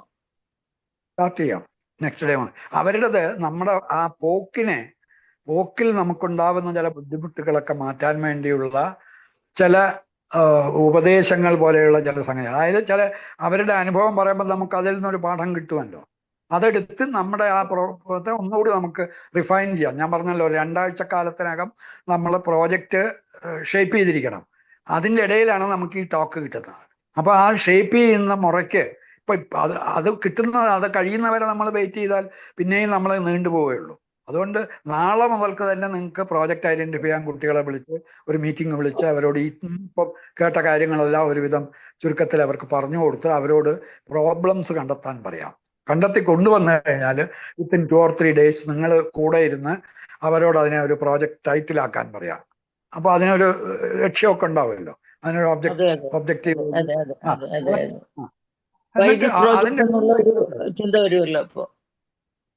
അതെ. അപ്പൊ അതിൻ്റെ ഇടയിൽ ലെക്ചേഴ്സ് വരും. അത് കേട്ടാലോ അവർക്ക് കുറച്ചുകൂടി ഒന്ന് അമെൻഡ് ചെയ്യണം തോന്നും. അത് എല്ലാ റിസർച്ചിലും എല്ലാ ഇന്നോവേഷനിലും ഒരുപാട് പ്രാവശ്യം റിവൈസ് ചെയ്താണ് അവസാനം ഒരു പ്രോബ്ലത്തിലേക്കും അവസാനം ഒരു സൊല്യൂഷനിലേക്കും വരുന്നത്. ആ ഐറ്ററേഷൻ എന്ന് പറയുന്നത് അതിൽ വളരെ പ്രധാനപ്പെട്ട ഒരു കാര്യമാണ്. അപ്പൊ അതുകൊണ്ട് ടീച്ചർ പ്രസിഡന്റ് ഓഫ് ഇന്ത്യയുടെ അവാർഡ് വാങ്ങിച്ച ടീച്ചറാണ്. അപ്പൊ പിന്നെ പറയേണ്ട ആവശ്യമേ ഇല്ലല്ലോ. അപ്പോ ഇതിന്റെ ഒരു പിന്നെ ഈ പ്രോജക്റ്റ് എൻഡ് ചെയ്യേണ്ട ഒരു ഡേറ്റ് ഒരു യുനാനിമസ് ആയിട്ട് തീരുമാനിക്കുവാണെങ്കിൽ അതിനനുസരിച്ച് ആളുകൾ വർക്ക് തുടങ്ങും. അതല്ലെങ്കിൽ പിന്നെ ലാഗായി പോകില്ല. ഒരു അസസ്മെന്റ് ഉള്ളതാണല്ലോ, ഇതിന് ഇവാലുവേഷൻ ഉണ്ടല്ലോ. അതെ, അതിന്റെ എല്ലാവർക്കും ഒരേ ടൈം തന്നെയായിരിക്കും. അത് മാത്രമേ അസസ്മെന്റിന് നമുക്ക് നിർബന്ധമുള്ളൂ. വർക്ക് തുടങ്ങാതെ നമ്മൾ എങ്ങനെയാണ് അവസാനിക്കുന്ന ഡേറ്റ് പറയുക? അല്ല സാർ, ഒരു ടെന്റേറ്റീവ് 2 months or 3 months അങ്ങനെ ഒരു ഡേറ്റ് പറയുവാണെങ്കിൽ നമുക്ക് ഇന്ന് മുതൽ. അത് ടീച്ചർ ഞാൻ നേരത്തെ പറഞ്ഞല്ലോ, 2 മാസമാണ് എന്റെ മനസ്സിലുള്ള രൂപം. അത് വേണേ കുറയ്ക്കുക, പ്രോഗ്രസ് അനുസരിച്ച് കുറയ്ക്കുകയോ കൂട്ടുകയോ നമുക്ക് ചെയ്യാം. അത് ആ സ്റ്റേജിൽ നമുക്ക് നോക്കാം. അത്രയൊക്കെ വേണ്ടി വരും. കാരണം ഇവരുടെ ഈ എക്സാമിന്റെ ഒക്കെ ടൈമും കൂടെ ആയതുകൊണ്ട് അക്കാഡമിക് കാര്യങ്ങൾക്ക് കുറച്ച് കൂടുതൽ കാര്യങ്ങളുണ്ടല്ലോ സാറേ. അങ്ങനെ പറയരുത്. എന്റേതാണെങ്കിൽ ട്രെയിനിങ് കോളേജാണ്. ടീച്ചർ ഞാൻ പറയുന്നത് കേൾക്കൂ. ഇതേ സംശയം ഡൽഹിയിൽ പോയിട്ട് 2016 അന്ന് നീതി ആയോഗിന്റെ അപേക്ഷ പ്രകാരം ഈ അടൽ തിങ്കറിംഗ് ലാബ്സിന് പൈസ കൊടുത്തിട്ടുണ്ടായിരുന്നു. അവിടെ ഉള്ള ഹയർ സെക്കൻഡറി സ്കൂളുകളിൽ 16ഓളം സ്കൂളുകളിൽ ഞങ്ങൾ ടെക്ടോപ്പിന്റെ ടീം അവിടെ ചെന്നപ്പോൾ അവിടെ ഡൽഹി IIT-യിൽ വെച്ച് ഞങ്ങളെ കോമ്പറ്റീഷൻ നടക്കുന്ന, അവിടെ ബൂട്ട് ക്യാമ്പും നടക്കുന്ന സ്ഥലത്ത് അവിടെ ഈ നീതി ആയോഗിൻ്റെ CEO ആവശ്യപ്പെട്ട അനുസരിച്ച് ഞങ്ങൾ ഇതുവരെ അവിടെ വാങ്ങിച്ച സാധനങ്ങളൊന്നും വെട്ടി തുറക്കാതെ വെച്ചിരുന്ന സ്കൂളുകളിൽ പോയി ഒരു വീക്കെൻഡിൽ ശനിയാഴ്ച രാവിലെ പോയി ഞായറാഴ്ച വൈകുന്നേരം വരെ ഉള്ള 2 ദിവസം കൊണ്ട് അതിൽ ഞങ്ങൾ അവരുടെ സ്പെൻഡ് ചെയ്തത് ½ an hour ആണ്. ആദ്യത്തെ ½ an hour, അത് കഴിഞ്ഞ് ബാക്കി അവരോട് ചെയ്തോളാൻ പറഞ്ഞു. ആ കുട്ടികൾ ചെയ്തിട്ടുള്ള സാധനം ഞങ്ങൾ ഈ ഇന്നൊവേഷൻ എഞ്ചിനീയറിംഗ് സ്റ്റുഡൻസിൻ്റെ ഇന്നോവേറ്റീവ് പ്രോജക്ട്സിൻ്റെ കൂടെ പാരലായിട്ട് ഞങ്ങൾ അവിടെ ഒരു എക്സിബിഷൻ വെച്ചു. അവിടെ അതിഥികളൊക്കെ വന്നപ്പോൾ പിള്ളേർ ഈ മറ്റേവരുടെ എക്സിബിറ്റ് കാണാൻ സമ്മതിക്കാതെ ഈ അവിടെ കൂട്ടിക്കൊണ്ടുപോയി അവരുടെ സംഗതികളൊക്കെ കാണിച്ചു. അത്രയും റിസൾട്ട് ഞങ്ങൾക്ക് പല സ്ഥലങ്ങളിലും 2 ദിവസം കൊണ്ട് വരെ ഉണ്ടായിട്ടുണ്ട്. അതുകൊണ്ട് 2 മാസം വേണമെന്ന് പറയുന്നത് അത്ര ഇതാണെന്ന് എനിക്ക് തോന്നുന്നില്ല. അത് കുട്ടികളെ നമ്മൾ അണ്ടർ എസ്റ്റിമേറ്റ് ചെയ്യുകയാണ്. തീർച്ചയായിട്ടും അങ്ങനെ ഒരു സിറ്റുവേഷൻ ഇവിടെ വരികയാണെന്നുണ്ടെങ്കിൽ ഞാൻ വിശ്വസിക്കും. ഇതുവരെ ഞാൻ ചെയ്തിട്ടുള്ള ഇന്നോവേഷൻ ബൂട്ട് ക്യാമ്പുകളിലും എല്ലാ സ്ഥലങ്ങളിലും ഒരു സ്ഥലത്തും നമ്മൾക്ക് ഈ ഒരു ടൈം ഇതായിട്ടില്ല. കാരണം ഇതൊരു ബ്രില്യൻ്റ് ആയിട്ടുള്ള ഒരു ഐഡിയ വന്നു കഴിഞ്ഞാൽ അത് ഈവൻ ഫാബ്രിക്കേറ്റ് ചെയ്യാനുള്ള ഫെസിലിറ്റി കൊടുത്തു കഴിഞ്ഞാൽ അവർ പെട്ടെന്ന് ഒരു കോമൺ ഫെസിലിറ്റി കൊടുത്താൽ മതി. ഒരു 3D പ്രിൻ്റർ അങ്ങനെ ഇങ്ങനെയുള്ള ചെറിയ സംഗതികളൊക്കെ കൊടുത്തു കഴിഞ്ഞാൽ അവർ വിത്ത് നോ ടൈം അവരിതൊക്കെ ചെയ്തുണ്ടാക്കും. അപ്പോൾ അത് നമ്മളെ കുട്ടികളെ നമ്മൾ ഇതുവരെ മനസ്സിലായി. അതാണ് ഞാൻ പറഞ്ഞത്, ഇതുവരെയും നമ്മൾ അവരെ സപ്രസ് ചെയ്ത് വെച്ചിരിക്കുകയാണ്. അവരുടെ ഈ ഒരു ടാലന്റ് നമ്മൾ വെളിയിലെടുക്കാൻ ഇല്ലെങ്കിൽ നമ്മൾ എന്താണ് ഇപ്പോൾ മേക്ക് ഇൻ ഇന്ത്യ എന്നൊക്കെ പറഞ്ഞിട്ടുള്ള ക്യാമ്പയിനൊക്കെ ശരിയാവണം എന്നുണ്ടെങ്കിൽ കുട്ടികളുടെ ഈ കഴിവ് നമ്മൾ പുറത്തേക്ക് ഇടണം. അപ്പം അതിന് വേണ്ടിയിട്ടുള്ളതാണ് ഈ പ്രോജക്റ്റ്. അതുകൊണ്ട് തൽക്കാലം നമ്മൾ 2 മാസം എന്ന് വെച്ചിരിക്കുന്നു. പക്ഷേ അത് സ്വല്പം കുറച്ചാലോ സ്വല്പം കൂട്ടിയാലോ കുഴപ്പമുണ്ടാവില്ല എന്നുള്ളതാണ് എൻ്റെ വിശ്വാസം. ഏതായാലും നമുക്ക് നോക്കാം എങ്ങനെ വരുന്നു. ഓക്കെ. ഇനി സാറ് ഇപ്പൊ വളരെ ക്ഷീണിച്ച്, സാറിന് സുഖമില്ലാത്തതാണ്. ഒരു ലാസ്റ്റ് ക്വസ്റ്റ്യൻ ആരെങ്കിലും ഉണ്ടെങ്കിൽ ഒരു ക്വസ്റ്റ്യൻ ചോദിക്കും. സാർ ഇത്രയും കണ്ടിന്യൂസ് ടോക്ക് ചെയ്യാനുള്ള ആരോഗ്യസ്ഥിതി ഇല്ലാത്ത ആളാണ്. എന്നിട്ട് സാർ സംസാരിക്കുന്നത്. അപ്പൊ ആർക്കെങ്കിലും ഉണ്ടെങ്കിൽ ബാക്കിയുള്ള ആൾക്കാർ ഗ്രൂപ്പിൽ തന്നെ അങ്ങ് വിട്ടാൽ മതി. നമ്മുടെ സംശയങ്ങൾ നമ്മൾ ക്ലിയർ ചെയ്ത് ഉത്തരം പറയും. ആർക്കെങ്കിലും ഒരു ചോദ്യം കൂടെ ചോദിക്കാം പ്ലീസ്.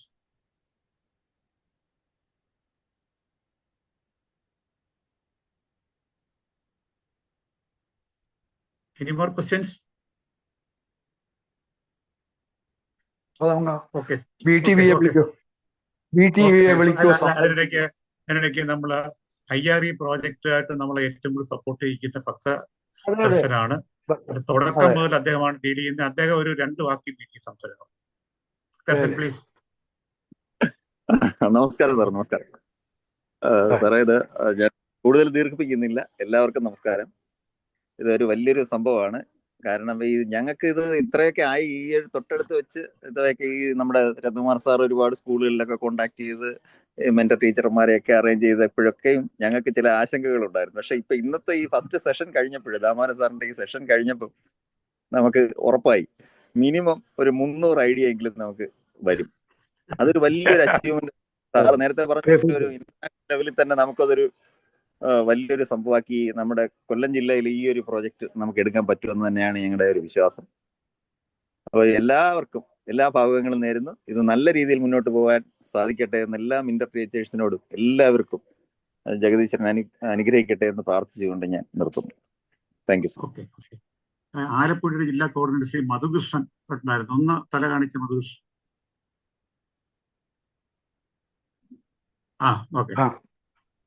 ഒരു കാര്യം കൂടി പറഞ്ഞോട്ടെ. എന്തായാലും പറഞ്ഞാലും ഇപ്പൊ സ്റ്റേറ്റ് ഗവൺമെന്റിന്റെ YIP എന്നൊരു പ്രോജക്റ്റ് എല്ലാ സ്കൂളുകളിലും ഉണ്ട്. അതുപോലെ IIC എന്ന് പറഞ്ഞ കോളേജിലുണ്ട്. അതിന് നമ്മുടെ ഈ പ്രോജക്റ്റ് ഒരുപാട് സപ്പോർട്ടീവ് ആവും. കാരണം ഒരുപാട് ഐഡിയാസ് അവർക്ക് നമ്മുടെ ഈ വിദഗ്ധരുടെ ക്ലാസ്സിലൂടെ കിട്ടും. അത് അങ്ങനെയും കൂടി അവർക്ക് ഇത് ഉപയോഗപ്രദമാക്കാമെന്നുള്ളൊരു സജഷൻ ആണ് എനിക്കുള്ളത്. Thank you.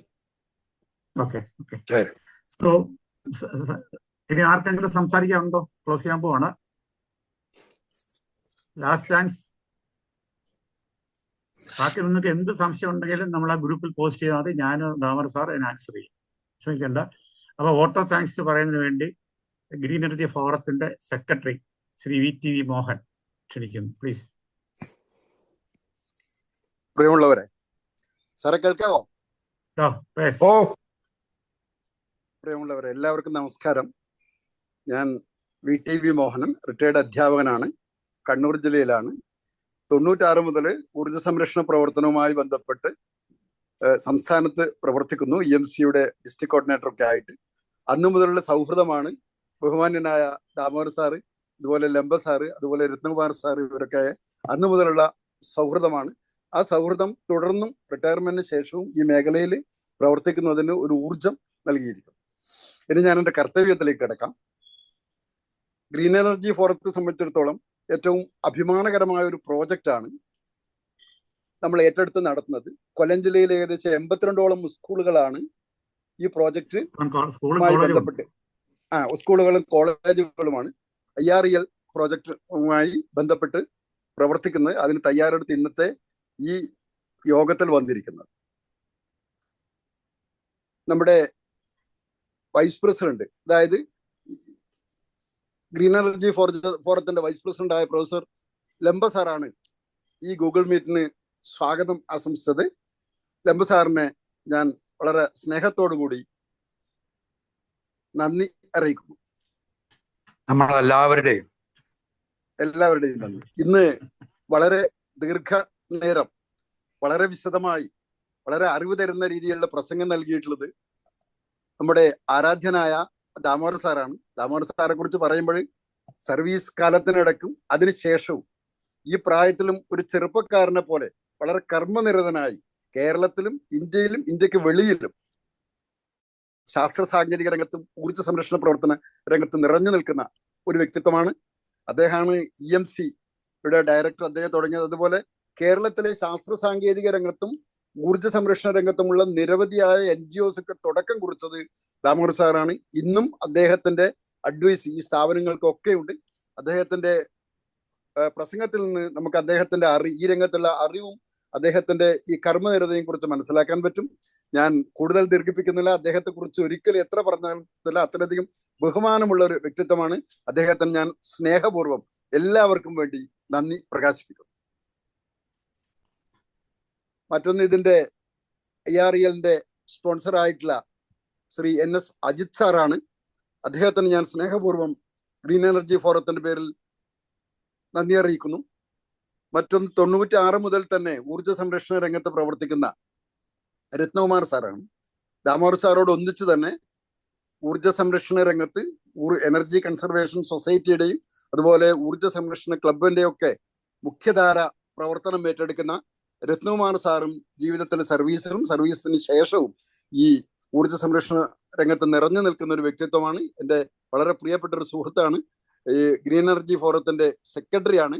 ഈ പ്രോജക്റ്റിന്റെ സ്റ്റേറ്റ് കോർഡിനേറ്ററാണ്. അദ്ദേഹത്തെയും ഞാൻ സ്നേഹപൂർവ്വം എല്ലാവർക്കും വേണ്ടി നന്ദി അറിയിക്കുന്നു. അതുപോലെ തന്നെ ഡോക്ടർ അനിത ശങ്കർ, അതുപോലെ സുരേഷ് കുമാർ, അതുപോലെ തന്നെ ഞാൻ ഓരോരുടെയും പേരുകൾ പ്രത്യേകം എടുത്ത് പറയുന്നില്ല, മധുകൃഷ്ണൻ, എല്ലാവർക്കും ഇവിടെ സന്നിഹിതരായിട്ടുള്ള ഈ യോഗത്തിൽ പങ്കെടുത്ത മുഴുവൻ അധ്യാപകർക്കും മുഴുവൻ മെന്റേഴ്സിനും ഞാൻ സ്നേഹപൂർവ്വം ഗ്രീൻ എനർജി ഫോറത്തിന്റെ നന്ദി അറിയിച്ചുകൊണ്ട് നിർത്തുന്നു. നന്ദി, നമസ്കാരം. VTV തരുൺ ഉദയരാജ് എന്ന് പറഞ്ഞ ഒരു എഞ്ചിനീയർ നമുക്ക് ഈ കോൺഫറൻസിന് ടെക്നിക്കൽ സപ്പോർട്ട് ചെയ്തിട്ടുണ്ട്. അദ്ദേഹം ഇനിയും നമുക്ക് ഒരുപാട് സഹായങ്ങളൊക്കെ ചെയ്യാൻ ഇരിക്കുന്ന ആളാണ്. അദ്ദേഹത്തിന് കൂടി ഒരു വാക്ക് നന്ദി പറയാം. തരുൺ സാറിനും ഞാൻ ഈ സന്ദർഭത്തിൽ ഈ സന്ദർഭത്തിൽ ഗ്രീൻ എനർജി ഫോറത്തിന് വേണ്ടി സ്നേഹപൂർവ്വം ഇതിനുള്ള ടെക്നിക്കൽ സപ്പോർട്ട് നൽകിയ അദ്ദേഹത്തിനും ഞാൻ നന്ദി അറിയിക്കും, സ്നേഹപൂർവ്വം നന്ദി അറിയിക്കും. Thank you. ടീച്ചേഴ്സിന് പറഞ്ഞ് എല്ലാം ഇവിടെ ഇതിൽ സന്നിഹിതരായ എല്ലാ ടീച്ചേഴ്സിനും ഞാൻ സ്നേഹപൂർവ്വം ഒരിക്കൽ കൂടി നന്ദി അറിയിച്ചുകൊണ്ട് നിർത്തുന്നു. ഓക്കെ, അപ്പൊ മീറ്റിംഗ് ഔദ്യോഗികമായിട്ട് തീർന്നു. ആർക്കെങ്കിലും എന്തെങ്കിലും പറയാനുണ്ടോ? ഇല്ലെങ്കിൽ ക്ലോസ് ചെയ്യാം. ലംബ സാർ ഉണ്ടോ? സാർ ലംബ സാർ ഉണ്ടോ? ഓക്കെ, അപ്പൊ ഈ മീറ്റിംഗ് തീർന്നോട്ടെ.